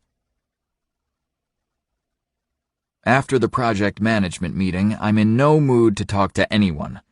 I sit at my desk and grumble when my laptop doesn't wake up. The disk drive light just keeps blinking. When nothing shows on the screen, I grab my empty mug that I keep on my desk by the picture of Paige and my 2 sons and walk to the coffee machine in the corner. When I get back to my desk, a window on the screen tells me that it's going to install some critical new updates. I sit down, click OK, and watch the status bar crawl across the screen. Suddenly, I see the dreaded blue screen of death. My laptop is now completely locked up and unusable. It happens again even after I reboot. I mutter in frustration, "You've got to be kidding me." Just then, Ellen, my new assistant, pokes her head around the corner. Holding out her hand, she says, "Good morning. Congratulations on the promotion, Bill." Noticing my blue-screened laptop, she says sympathetically, "Ooh, that doesn't look good." Thanks, I say, reaching out to shake her hand. Yeah, about this laptop. Can you get a hold of someone in desktop support? There's some serious crap headed our way from Phoenix, and I'm going to need it. No problem, she says, nodding with a smile. I'll tell them our new VP is hopping mad, demanding that his laptop get fixed. Of all people, you need a working computer, right? You know, she adds, I've heard that a bunch of other people are having problems like this today. I'll make sure you get to the top of the list. You can't afford to wait in line. More bricked laptops? This is surely evidence that the universe is out to get me today. By the way, I need some help coordinating some emergency Phoenix meetings. Has anyone granted you access to my calendar yet? I ask. She rolls her eyes. No, that's actually why I came down here. I wanted to see if you could print out your next couple of days. Obviously, that's out of the question. I'll have the desktop support person do that while he's here. Sometimes it takes weeks for the email administrators to get around to stuff like this. Weeks? That's unacceptable. I quickly look at my watch and realize I'll have to tackle this later. I'm already late. Do your best, I say. I'm off to Patty's Enterprise Change Management meeting. Call me if you need anything, okay? Being 10 minutes late to Patty's meeting, I hurry into the room, expecting to see either a bunch of people waiting for me impatiently or perhaps a meeting already underway. Instead, I see only Patty sitting at the conference table, typing away on her laptop. Welcome to the cab, Bill. I hope you can find an empty chair, she says. Where is everybody? I ask. I'm baffled. When I ran the mid-range group, my team would never miss our change management meetings. It was where we coordinated and organized all our work to make sure we didn't shoot ourselves in the foot. I told you yesterday that change management around here is hit or miss, Patty says, sighing. Some groups have their own local change management process, like yours, but most groups do nothing at all. Yesterday's outage is just proof that we need to have something at the enterprise level. Right now, the left hand rarely knows what the right hand is doing. So, what's the problem? I ask. She purses her lip. I don't know. We sent a bunch of people to ITIL training so they could get up to speed on all the best practices. We brought in some consultants who helped us replace our ticketing system with an ITIL-compliant change management tool. People were supposed to put change requests into it, where it would get routed for approvals. But even after 2 years, all we have is a great process on paper that no one follows, and a tool that no one uses. When I pester people to use them, all I get are complaints and excuses. I nod. ITIL stands for IT Infrastructure Library, which documents many IT best practices and processes, and the ITIL program has had a reputation of spending years merely walking in circles. I'm bothered that Wes isn't here. I know he's busy, but if he's not here, why would any of his people bother to show up? Efforts like this must start and be continually maintained from the top. Well, they can bring their complaints and excuses to me, I say adamantly. We're rebooting the change management process, with my total support. Steve's told me to make sure people can stay focused on Phoenix. Screw-ups like the sand failure made us miss a Phoenix deliverable, and now we're paying for it. If someone wants to skip a change management meeting, they obviously are in need of some special compassionate coaching. From me. At Patty's puzzled expression at my Phoenix reference, I tell her about how Wes and I spent our morning being run over by the bus. Sarah and Chris were at the wheel, but Steve was in back, cheering them on to floor it. Not good, she says disapprovingly. They even ran over Kirsten, huh? I nod silently, but refuse to say more. I always liked the phrase in Saving Private Ryan. There's a chain of command. Gripes go up, not down. Instead, I ask her to walk me through the current change process and the way it's been automated in the tools. It all sounds good, but there's only one way to see if the process works. I say, schedule another CAB meeting for the same time Friday. I'll send out an email to all the CAB members letting them know that this is mandatory. When I get back to my cubicle, Ellen is at my desk, bending over my laptop, writing a note. Everything working, I hope? I ask. She startles at the sound of my voice.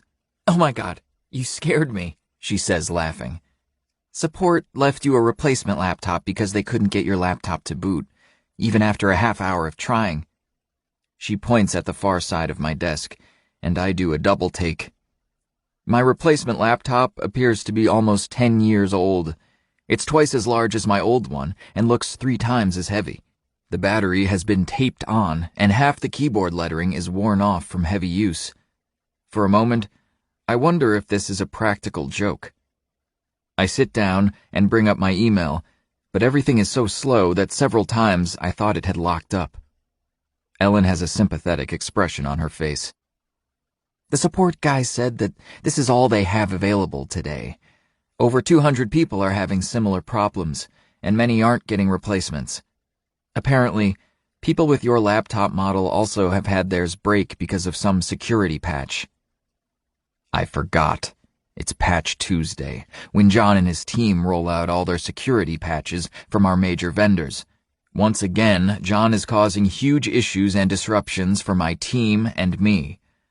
I merely nod and thank her for the help.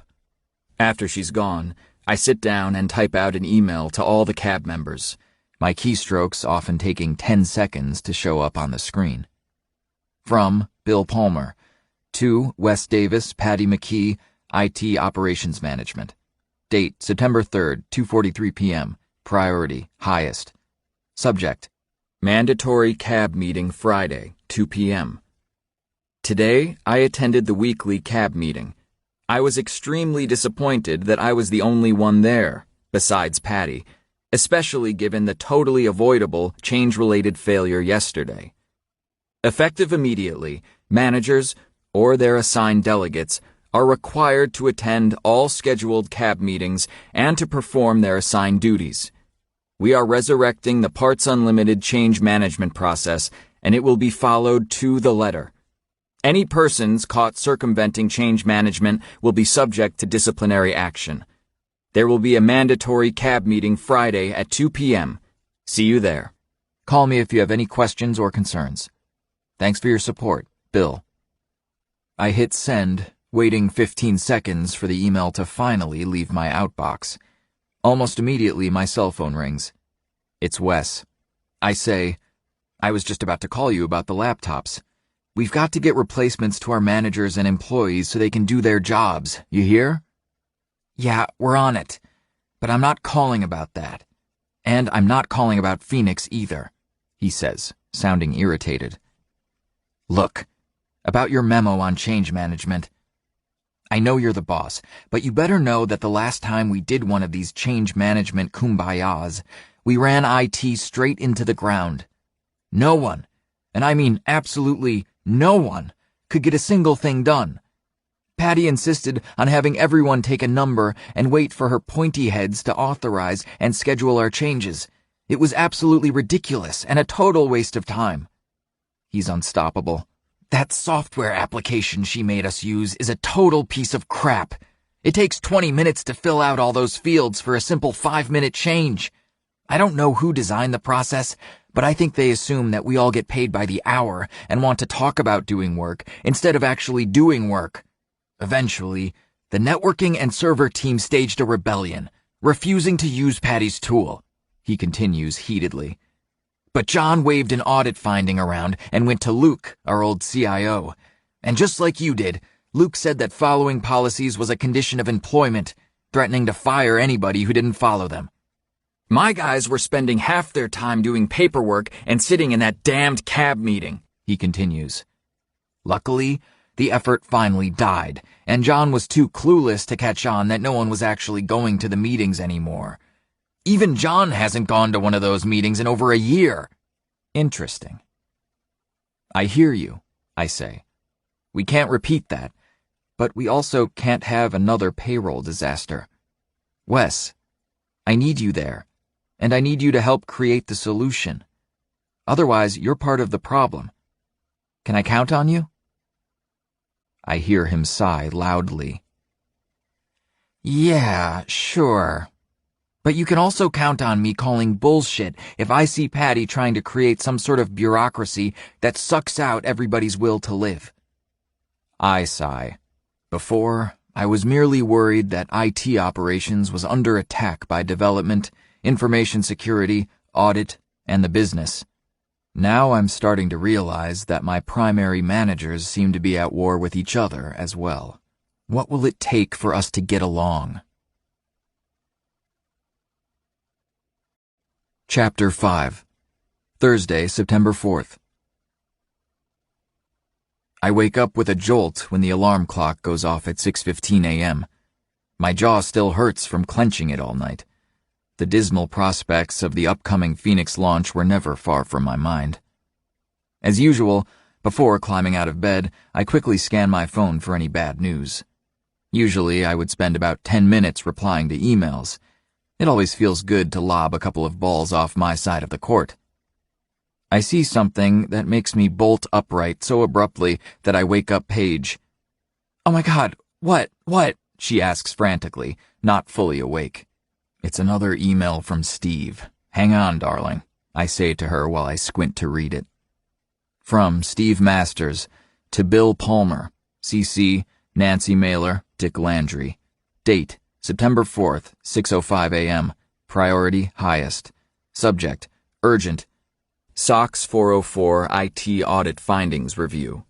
Bill, please look into this ASAP. I don't need to tell you how critical it is to have a clean SOX 404 audit. Nancy, please work with Bill Palmer, who is now in charge of IT operations. Steve. Begin forwarded message. We just concluded our Q3 internal audit in preparation for the upcoming SOX 404 external audit. We discovered some very concerning deficiencies that we need to discuss with you. Due to the severity and urgency of the findings, we need to meet with IT this morning. Nancy. Indeed, there's a 2-hour meeting scheduled for 8 a.m. on my calendar, set up by Nancy Mailer, Chief Audit Executive. Holy crap. She is incredibly smart and formidable. Years ago, during the retail acquisition integration, I watched her grill a manager from the business we were acquiring. He was presenting their financial performance when she started a rapid-fire interrogation, like a cross between Columbo, Matlock, and Scarface. He quickly broke, admitting that he was exaggerating his division's performance. Recalling that meeting, my armpits feel damp. I haven't done anything wrong, but given the tone of the email, she is clearly hot on the trail of something important, and Steve just threw me in her path. I've always run a very tight ship in my mid-range technology group. This kept audit from interfering too much. Sure, there would still be a lot of questions and documentation requests, requiring us to spend a few weeks collecting data and preparing responses. Occasionally they would find something, but we would quickly fix it. I like to think that we built a mutually respectful working relationship. However, this email portends something more ominous. I look at my watch. The meeting is in 90 minutes, and I don't have a clue about what she wants to talk about. Shit! I exclaim as I jostle Paige's shoulder. Honey, can you drive the kids to school today? Something really bad just came up involving a chief audit executive and Steve. I need to make some phone calls and get to the office right away. Annoyed, she says. For 2 years, you've always taken the kids on Thursdays. I have an early start today, too. I'm sorry, honey. This is really important. The CEO of the company asked me to handle this. Steve Masters. You know, the guy on TV and who gives the big speeches at the company holiday party. I can't drop another ball after a day like yesterday. And the newspaper headline the night before that. Without a word, she storms down the stairs. When I finally find the conference room for the 8 a.m. meeting, I immediately notice how silent it is, devoid of the usual small talk that fills the time while attendees trickle in. Nancy sits at the head of the table, with 4 other people sitting around her. Sitting next to her is John, along with his ever-present black 3-ring binder. As always, I'm surprised by how young he is. He's probably in his mid-30s with thick, curly black hair. John has a haggard look about him, and like many college students, has continually gained weight in the 3 years he's been here at Parts Unlimited, most likely from all the stress associated with his failing moral crusade. John actually reminds me more of Brent than anyone else in the room. However, unlike Brent, who normally wears a Linux t-shirt, John wears a starched collared shirt that's slightly too large. Wes is conspicuously underdressed compared to everyone in the room, but he obviously doesn't care. The last person in the room is a young man who I don't recognize, presumably the IT auditor. Nancy begins. We have just concluded our Q3 internal audit in preparation for the upcoming external SOX 404 audits. We have a grave situation. Tim, our IT auditor, found an eye-opening number of IT control issues. Worse, many are repeat findings going into the 3rd year. Left unresolved, these findings may force us to conclude that the company no longer has sufficient controls to assert the accuracy of its financial statements. This could result in an adverse footnote from the external auditors in the company 10-K filings with the U.S. Securities and Exchange Commission. Although these are only preliminary findings, due to the gravity of the situation, I have already verbally informed the audit committee. I blanch. Although I don't understand all the audit jargon, I know enough that this could ruin Dick's day and mean potentially more bad front-page news. Satisfied that I understand the severity of the situation, Nancy nods. Tim, please walk us through your conclusions. He takes out a huge stack of stapled papers, handing one out to everyone assembled. We have just concluded our audit of the IT general controls at Parts Unlimited for all of the critical financial systems. It took a team of 4 people over 8 weeks to create this consolidated report. Holy crap! I lift the 2-inch thick stack of papers in my hand. Where did they find a stapler this big? It's a printed Excel spreadsheet with 20 rows per page in tiny 8-point type. The last page is numbered page 189.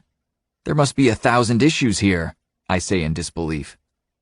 Unfortunately, yes, he responds, not entirely able to hide his smug satisfaction. We found 952 IT general control deficiencies, of which 16 are significant deficiencies and 2 are potential material weaknesses. Obviously, we're very alarmed. Given how soon the external audit starts, we need your remediation plan as soon as possible. Wes is hunched over the table, one hand on his forehead, the other hand flipping through page after page. What kind of horse shit is this? He holds up one page. Issue 127.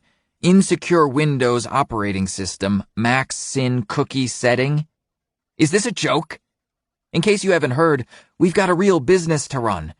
Sorry if that interferes with this full-time audit employment racket you've got going on here. Trust Wes to say what people are thinking, but are too smart to actually say aloud. Nancy responds gravely. Unfortunately, at this point, the phase of control review and testing is over. What we require from you now is the management response letter.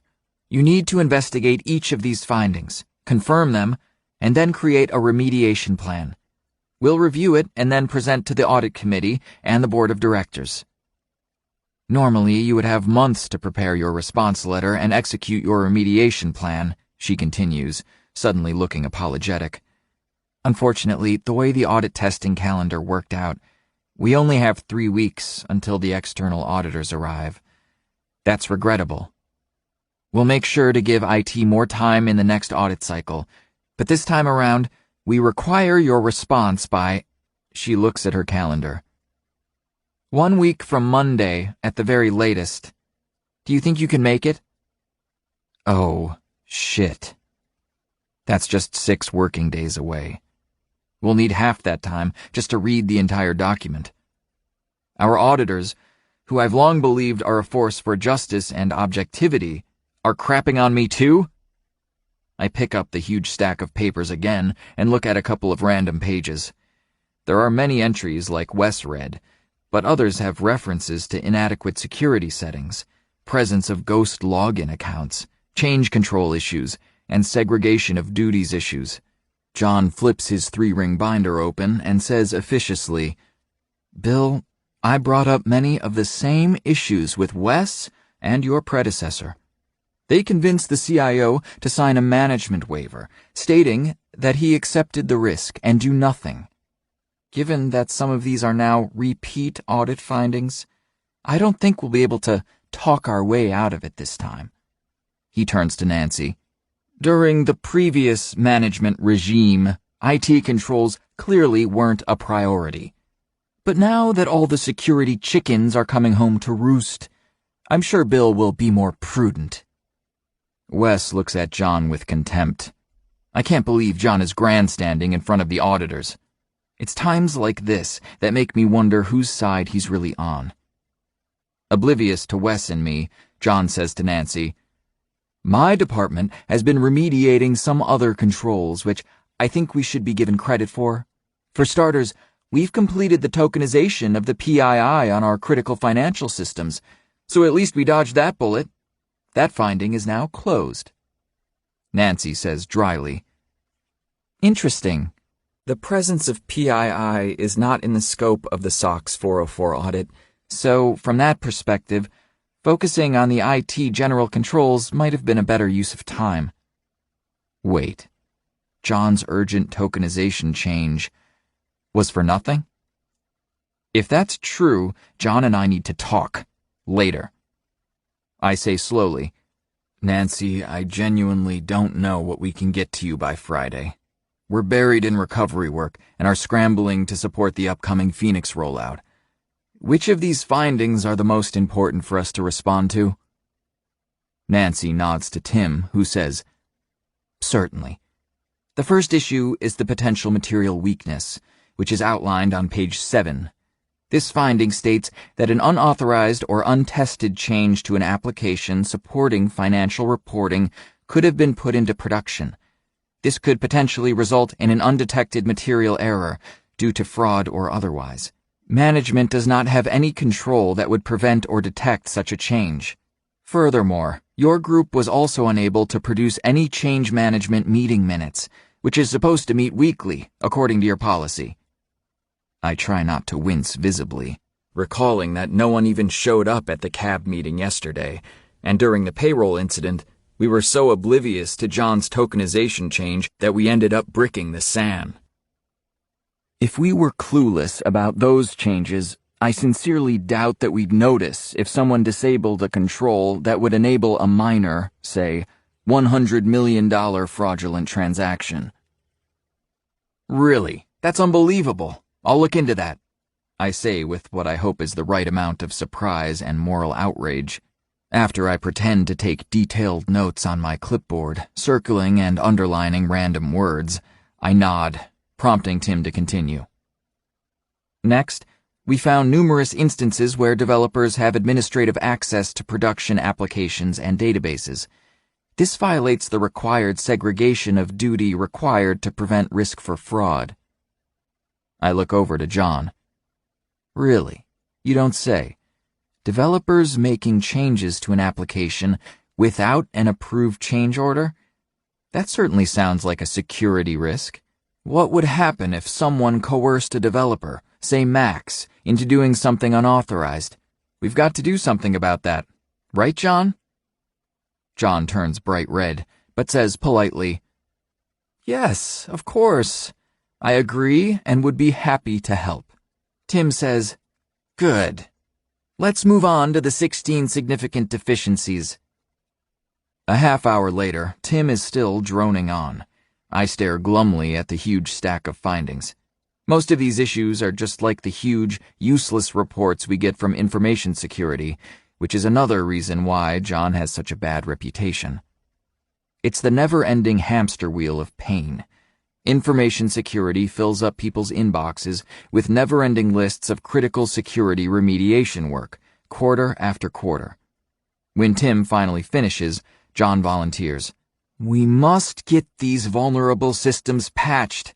My team has a lot of experience patching systems if you require assistance. These audit findings are an awesome opportunity to close some big security holes." "Look, both of you guys have no idea what you're asking for," Wes says to John and Tim, clearly exasperated.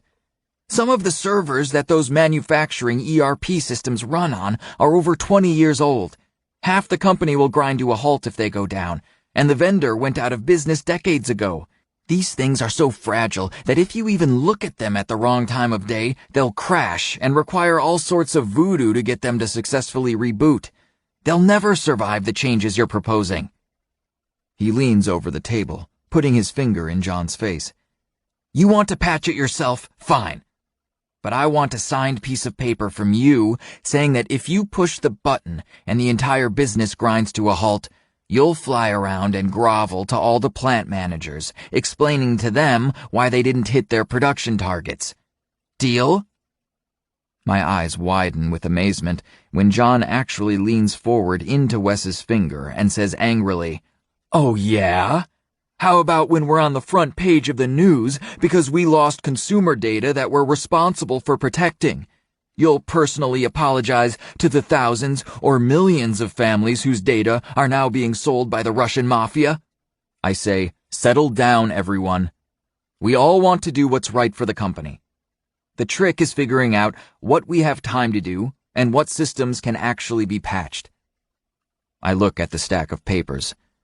Wes, Patty, and I can assign people the task of investigating each issue, but who will actually do the work? We're already buried with Phoenix, and I fear that this new massive project might be the straw that breaks the camel's back.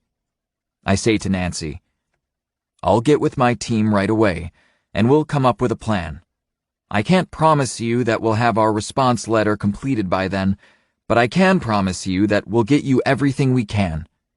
Will that be adequate?" "Quite so," Nancy says amicably. Going through the preliminary audit findings and identifying next steps were the only objectives for this meeting. As the meeting adjourns, I ask Wes to stay behind. Noticing this, John remains behind as well. "This is a disaster. All my objectives and bonuses are tied to getting a clean compliance report for the SOX 404 and PCI audits. I'm going to fail because you ops guys can't get your shit together." "Join the club," I say. "To get him off my back," I say. Sarah and Steve decided to move up the Phoenix deployment date to next Friday.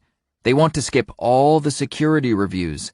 You probably should talk to Chris and Sarah right away. Predictably, John swears and storms out, slamming the door behind him. Exhausted, I lean back in my chair and say to Wes, "This is just not our week." Wes laughs humorously. "I told you that the pace of things around here would make your head explode." I gesture at the audit findings. We're supposed to protect all our key resources for Phoenix, but that's sucking in everybody. We don't have a bunch of people just sitting on the bench we can throw at the audit findings, right? Wes shakes his head, his face uncharacteristically pinched with tension. He flips through his stack of papers again. We're definitely going to need to bring the technology leads into this, but as you said, they're already assigned to the Phoenix team. Should we reassign them here? I honestly don't know. Wes stares at one of the pages for a moment. By the way, I think a bunch of these will require Brent. Oh, come on, I mutter. Brent. Can't we do anything without him? Look at us. We're trying to have a management discussion about commitments and resources, and all we do is talk about one guy. I don't care how talented he is. If you're telling me that our organization can't do anything without him, we've got a big problem. Wes shrugs, slightly embarrassed. He's undoubtedly one of our best guys. He's really smart, and he knows a lot about almost everything we have in this shop. He's one of the few people who really understand how all the applications talk together at an enterprise level. Heck, the guy may know more about how this company works than I do. You're a senior manager. This should be as unacceptable to you as it is to me, I say firmly. How many more Brents do you need? 1, 10, or 100? I'm going to need Steve to prioritize all this work. What I need from you is what resources we need. If I ask Steve for more resources, I don't want to have to crawl back, begging for more later. He rolls his eyes. Look, I'll tell you right now what's going to happen. We'll go to management and present our case. Not only will they say no, they'll cut our budget by another 5%. That's what they've done for the past 5 years. In the meantime, everyone will continue to want everything at the same time and keep adding to our list of things to do. Exasperated, he continues. And just so you know, I have tried to hire more Brents. Because I never got the budget, I eliminated a bunch of people just so I could hire 4 more very senior engineers at the same level of experience as Brent. And you know what happened? I merely raise my eyebrows. Wes says, half quit within a year, and I'm not getting anywhere near the productivity I need from the ones who stayed. Although I don't have data to prove it, I'm guessing Brent is even more behind than ever. He complains that he had to spend a bunch of time training and helping the new guys, and is now stretched thinner than ever. And he's still in the middle of everything. I respond, You said that people add stuff to our list. What does the list look like right now? Where can I get a copy? Who owns the list? Wes replies slowly, Well, there are the business projects and the various IT infrastructure projects, but a lot of the commitments just aren't written down. How many business projects? How many infrastructure projects? I ask. Wes shakes his head. I don't know offhand. I can get the list of business projects from Kirsten, but I'm not sure if anyone knows the answer to your second question. Those don't go through the project management office. I have a sinking feeling in the pit of my stomach. How can we manage production if we don't know what the demand, priorities, and status of work in process and resource availability are? Suddenly, I'm kicking myself that I didn't ask these questions on my first day. Finally, I'm thinking like a manager. I call Patty. Wes and I just got hammered by audit, and they need a response 1 week from Monday. I need your help to figure out what all our work commitments are so I can have an intelligent discussion with Steve about resourcing. Can you talk?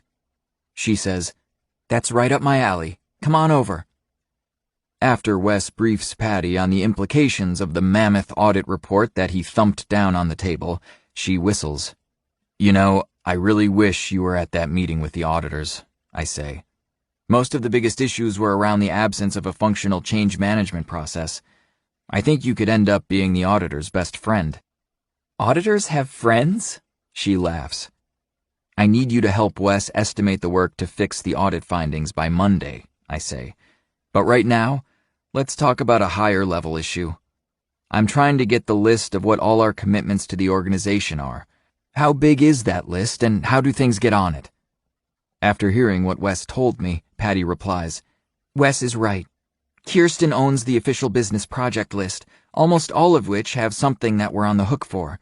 We have our own IT operations projects, which are typically managed by the technology budget owner. There is no centralized list of those projects. Patty continues. We also have all the calls going into the service desk, whether it's requests for something new or asking to fix something. But that list will be incomplete too, because so many people in the business just go to their favorite IT person. All that work is completely off the books. I ask slowly. So, you're saying that we have no idea what the list of our commitments is? Really? Wes says defensively. Until now, no one ever asked. We've always hired smart people and tasked them with certain areas of responsibility. We've never had to manage things beyond that. Well, we need to start. We can't make new commitments to other people when we don't even know what our commitments are now, I say. At the very least, get me the work estimate to fix the audit findings. Then, for each of those resources, tell me what their other commitments are that we're going to be pulling them off of. Thinking for a moment, I add, for that matter, do the same thing for every person assigned to Phoenix. I'm guessing we're overloaded, so I want to know by how much. I want to proactively tell people whose projects have been bumped, so they're not surprised when we don't deliver what we promised. Both Wes and Patty look surprised. Wes speaks up first. But we'd have to talk with almost everyone. Patty may have fun grilling people on what changes they're making, but we can't go around wasting the time of our best people. They've got real work to do. Yes, I know they have real work to do, I say adamantly. I merely want a one-line description about what all that work is and how long they think it will take. Realizing how this might come across, I add, make sure you tell people that we're doing this so we can get more resources. I don't want anyone thinking that we're outsourcing or firing anyone, okay? Patty nods. We should have done this a long time ago. We bump up the priorities of things all the time, but we never really know what just got bumped down. That is, until someone screams at us, demanding to know why we haven't delivered something. She types on her laptop. You just want a list of organizational commitments for our key resources, with a one-liner on what they're working on and how long it will take. We'll start with all Phoenix and audit remediation resources first, but we'll eventually cover the entire IT operations organization. Do I have it right? I smile, genuinely happy that Patty has framed it so succinctly. I know she's going to do a great job. Exactly. Bonus points if you and Wes can determine which resources are most overutilized and how many new resources we need. That would be the basis of an ask to Steve for more staffing. Patty says to Wes, this should be pretty straightforward. We can put together 15-minute interviews, pull data from our service desk and ticketing system, get Kirsten's project list. Surprisingly, Wes agrees, adding, we could also look in our budgeting tools to see how we've coded personnel and hardware requests. I stand up. Great thinking, guys. Get a meeting set up for us to go over what you find, no later than Friday. I want to have a meeting with Steve on Monday, armed with some real data. She gives me the thumbs up. Now we're getting somewhere. Chapter 6. Friday, September 5th. In another one of the endless Phoenix status meetings, I realized that the developers are even more behind than we feared. As Wes had predicted, more and more work is being deferred to the next release, including almost all of the testing. This means that we'll be the ones finding the problems when they blow up in production, instead of the quality assurance, QA department. Great. During a lull in the discussion, I look down at my phone and see an email from Patty. She wants to meet about resourcing, promising some eye-opening surprises. I open the attached spreadsheet, seeing an encouraging level of detail, but on my minuscule phone screen, I can't make heads or tails of it. I reply to Patty that I'm on the way, and ask her to have Wes meet me there. When I arrive, I'm surprised to see that Wes has set up a projector, displaying a spreadsheet on the wall.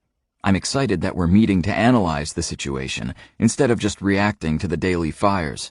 I grab a seat. Okay, what you got for me? Wes starts. Patty did a great job putting this together. What we found was, well, it was interesting. Patty explains. We did our interviews, collected the data, and then did our analysis. Right now, these numbers are only for our key resources. We're already seeing something troubling. She points at a row in the spreadsheet. First, we have a lot of projects. Kirsten says she's officially managing about 35 major business projects, each of which we have commitments to. Internal to IT operations, we've already identified over 70 projects, and that number keeps growing with each person we interview. Wait, I say, genuinely startled, sitting upright in my chair. We have 150 IT operations people, right? If you've already found over 105 projects, that's 1.5 people per project. Doesn't that seem like a lot to you? Wes replies, Totally. And we know that the project count is low. So by the end, it'll probably be more like one person per project. That's insane. I ask, how big are these internal projects? Wes switches tabs on the spreadsheet, showing the list of projects they've inventoried, along with the estimated number of man-weeks. Consolidate and upgrade email server, upgrade 35 instances of Oracle databases, install supported Lemming database server, virtualize and migrate primary business applications, and so on. I groan. While some projects are small, most seem like major undertakings, estimated at 3 man-years or more. When Patty sees the expression on my face, she says, That was my reaction too. We're on the hook for a huge number of projects, so let's look at what our capacity is. This is a little harder, since we can't just assign random people to any given project. She continues. When we looked at who was assigned to each project and what their other commitments and availability were, here's what we found. When Wes flips to another spreadsheet tab, my heart drops. Grim, huh? Says Wes. Most of our resources are going to Phoenix. And look at the next line. Compliance is the next largest project. And even if we only worked on compliance, it would still consume most of our key resources for an entire year. And that includes Brent, by the way. Incredulous, I say, You're kidding. If we put all our projects on hold, except for the audit findings, our key resources would be tied up for an entire year? Yep, Patty says, nodding. It's hard to believe, but it just shows you how much work is in that stack of audit findings. I look down at the table, speechless. If someone had shown me these figures during my first conversation with Steve, I would have run from the room, screaming like a little boy. It's not too late, I think, smiling at the image. With practiced calm, I say, Okay, knowing is always better than not knowing. Keep going. Wes looks back at the spreadsheet. The third largest item is incident and break-fix work. Right now it's probably consuming 75% of our staff's time, and because these often involve critical business systems, incidents will take priority over everything else, including Phoenix and fixing audit findings. By the way, did you know that yesterday, when we were talking with Brent, we had to reschedule the interview twice because he had to go help fix an outage? So there we were, interrupting him from Phoenix work, only to be interrupted by an outage, he says, laughing. I start to laugh, but then stop abruptly. Wait, what outage? Why didn't I hear about it? We can't keep running our organization like this. Well, it was another SAN issue, but nothing critical, Wes replies. A drive went bad a couple of months ago, so the SAN was running with no redundancy. When another drive failed, the entire volume went down. Brent had to help restore some of the databases when we got the SAN back up. Exasperated, I shout, Dang it, Wes! That was completely preventable. Get one of your junior guys to look at the logs every day for drive failures. Maybe even have him visually inspect the drives and count all the blinking lights. It's called preventative maintenance for a reason. We need Brent on Phoenix, not piddly shit like this. Wes says defensively, Hey, it's actually a little more complicated than that.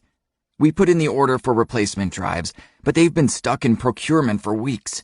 We had to get one of our vendors to give it to us on credit. This wasn't our fault.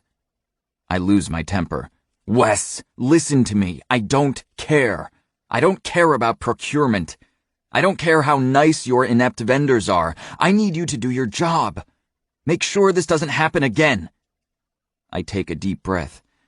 I realize my frustration is not because of the drive failure, but because we're continually unable to stay focused on the things that matter most to the company. Look, let's put this aside for now, I say, looking back at Wes. I'm serious about getting someone to look at that sand daily, though. Set up a meeting sometime next week for you, me, and Patty to get to the bottom of these outages. We've got to figure out how to bring down the amount of break-fix work so we can get project work done. If we can't get Phoenix work done, it's jeopardizing the company. Yeah, I got it. I'll try to get it in before the Phoenix rollout, Wes says, nodding sullenly. And I'll get on that SAN issue this afternoon. Okay. Back to the spreadsheet, I say. Patty observes glumly. You're right. The one consistent theme in the interviews was that everyone struggles to get their project work done. Even when they do have time, they struggle to prioritize all their commitments. People in the business constantly ask our staff to do things for them, especially marketing. Sarah? I ask. Sure, but it's not only her, she replies. Practically every executive in the company is guilty of going directly to their favorite IT person, either asking a favor or pressuring them to get something done. How do we change the game here and get resourced to do all these projects properly? I ask. What should we be asking Steve for? Wes scrolls down his spreadsheet. Based on our rough numbers, we'll probably need to hire 7 people, 3 database administrators, 2 server engineers, 1 network engineer, and 1 virtualization engineer. Of course, you know that it'll take time to find these people and then another 6 to 12 months before they're fully productive. Of course I knew that new hires aren't productive right away, but it was still dispiriting to hear Wes point out that real help was still a long way off, even if Steve approved the headcount. Later that day, as I'm walking to our second cab meeting, I feel hopeful. If we can get our old change process going, we might be able to quickly resolve one of the largest audit issues and get some operational wins as well. I'm also pleased at how well Patty and Wes are working together. As I near the conference room, I hear loud voices arguing.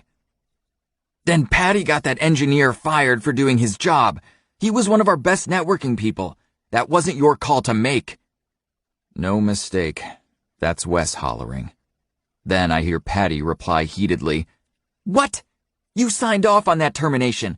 Why is this suddenly my fault? I knew it was too good to be true. Then I hear John say, That was the right call. We're going into our 3rd year of repeat audit finding around change controls. That goes in front of the audit committee. Next time around, it probably won't be just an engineer getting fired, if you get my drift. Wait, who invited John to this meeting? Before John can make things any worse, I quickly step through the door and say cheerfully, Good afternoon, everyone. Are we ready to review some changes? 14 people turn to look at me. Most of the technical leads from the various groups are sitting at the table.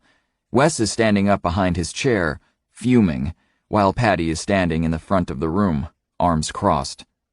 John sits in the back of the room with his 3-ring binder open, very much an unwanted guest. Using both hands, I set down my antique laptop. It hits the table with a thud and a clatter as the battery falls off, the tape no longer holding it in place. And then I hear a scratching sound as the disk drive spins down. Wes's angry expression disappears momentarily. Wow, boss. Nice gear. What is that, a K-Pro 2? I haven't seen one of those in about 30 years. Let me know if you need an 8-inch floppy to load CPM on it. I've got one in my attic at home. 2 of the engineers snicker and point. I smile briefly at Wes, grateful for the comic relief.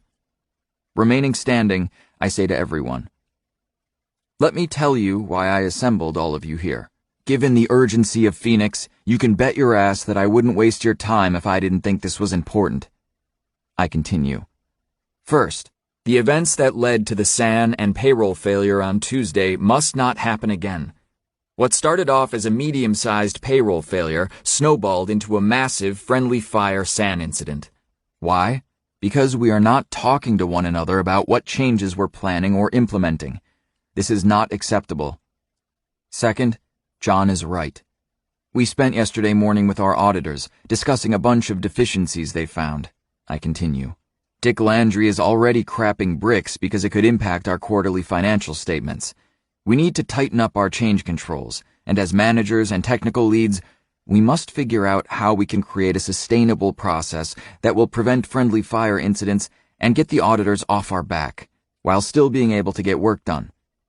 We are not leaving this room until we've created a plan to get there. Understood? When I'm satisfied that everyone has been properly cowed, I open it up for discussion. So, what's preventing us from getting there? One of the technical leads quickly says, I'll start. That change management tool is impossible to use. There's a million mandatory fields, and most of the time, the drop-down boxes for the applications affected don't even have what I need. It's why I've stopped even putting in change requests. Another lead hollers out, he's not kidding. To follow Patty's rules, I have to manually type in hundreds of server names in one of the text boxes. Most of the time, there's not enough room in the field. 100 server names are supposed to fit in a 64-character text box? What idiot built that form? Again, more unkind laughter. Patty is bright red. She shouts, We need to use drop-down boxes so we can maintain data integrity. And I'd love to keep the application list up to date, but I don't have the resources. Who's going to keep the application catalog and change management database current? You think it just magically updates itself? It's not just the tool, Patty. It's the entire broken process, Wes asserts. When my guys put in change requests, they have to wait a lifetime to get approvals, let alone get on the schedule. We have the business breathing down our neck to get crap done. We can't wait for you to hem and haw, complaining that we didn't fill out the form right, Patty snaps.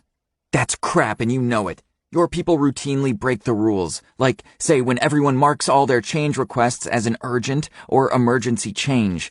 That field is only for actual emergencies. Wes retorts, We have to do that, because marking them urgent is the only way to get your team to look at it. Who can wait 3 weeks for an approval? One of the lead engineers suggests, Maybe we can make another field called extremely urgent. I wait until the uproar quiets down. At this rate, we're getting nowhere fast. Thinking furiously, I finally say, Let's take a 10-minute break. When we reconvene the meeting, I say, We are not leaving this meeting without a list of authorized and scheduled changes that we're implementing in the next 30 days. As you can see, my assistant has brought in a pile of blank index cards. I want each group to write down every change they're planning, 1 change per index card. I want 3 pieces of information. Who is planning the change, the system being changed, and a 1-sentence summary. I've drawn a calendar on the whiteboard where we will eventually post approved changes according to their scheduled implementation. I continue. Those are the rules, short and simple. Wes picks up a pack of cards, looking at them dubiously. Really? Paper cards in this day and age? How about we use that laptop of yours, which probably even predates paper? Everyone laughs, but not Patty. She looks angry, obviously not pleased with the direction things are going. This isn't like any change management process I've ever seen, John says. But I'll put my changes on the board, like the upcoming firewall updates and monitoring changes that are scheduled for the next couple of days. Surprisingly, John's willingness to jump in inspires others, who begin writing their planned changes on their cards. Finally, Wes says, Okay, let's try it. Anything is better than using that busted change management tool. One of the leads holds up a handful of cards. I'm done with all the database changes we're planning to make. When I nod for him to proceed, he quickly reads one of the cards. Execute the vendor-recommended database maintenance script on Octave server XZ577 to fix retail store POS performance issues. This affects the order entry database and applications. We'd like to do this next Friday evening at 8:30 p.m. I nod, pleased with the clarity of his proposed change. But Wes says, "That's not a change. That's just running a database script. If you were changing the script, then we'd have something to talk about. Next." The lead replies quickly, "No, it's definitely a change.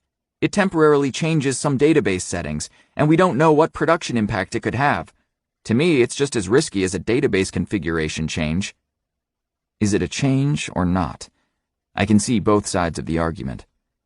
After 30 minutes of arguing, it's still not clear that we know the definition of what a change should be. Was rebooting a server a change?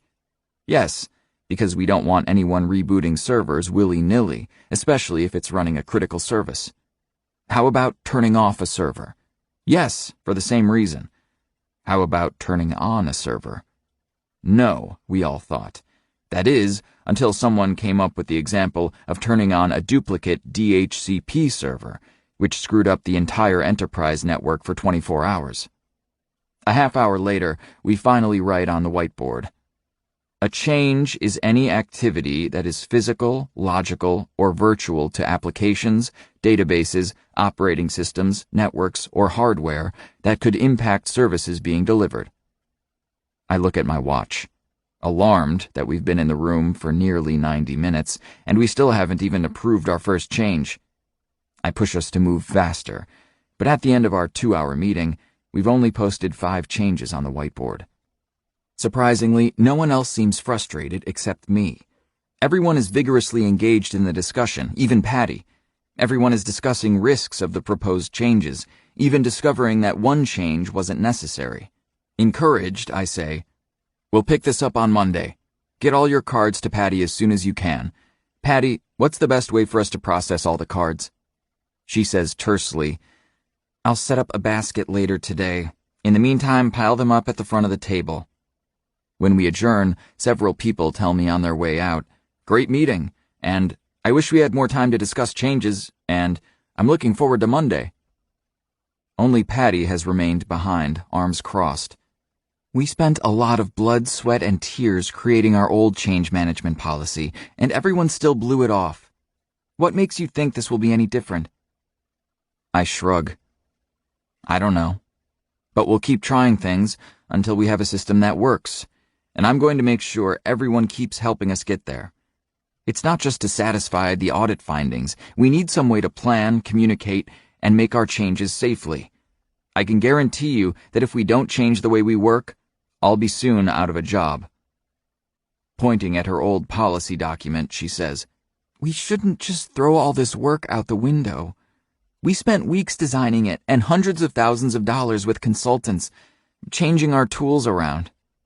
She tears up slightly. I remind myself of how long she's been trying to get this process integrated into the organization.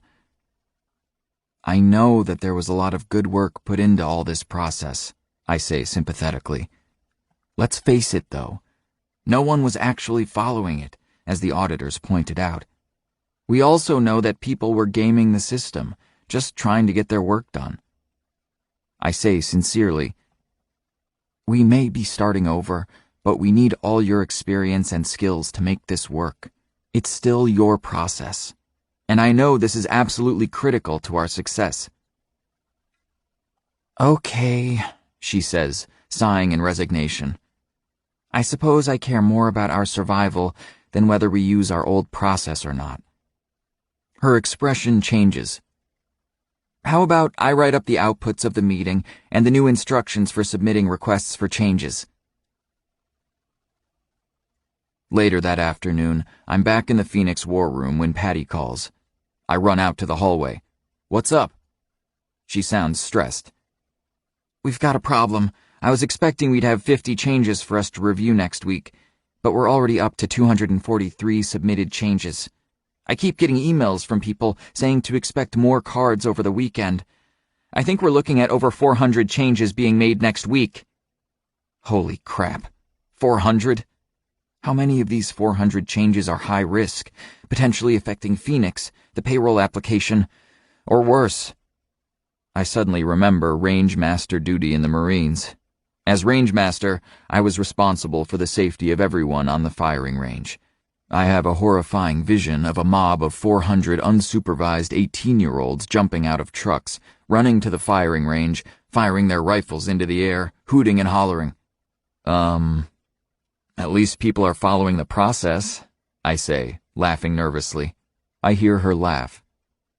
With all the change requests coming in, how are we going to get them all authorized by Monday? Should we put a temporary hold on changes until we get them all approved? Absolutely not, I say immediately. The best way to kill everyone's enthusiasm and support is to prevent them from doing what they need to do. I doubt we'll get a second chance to get this right.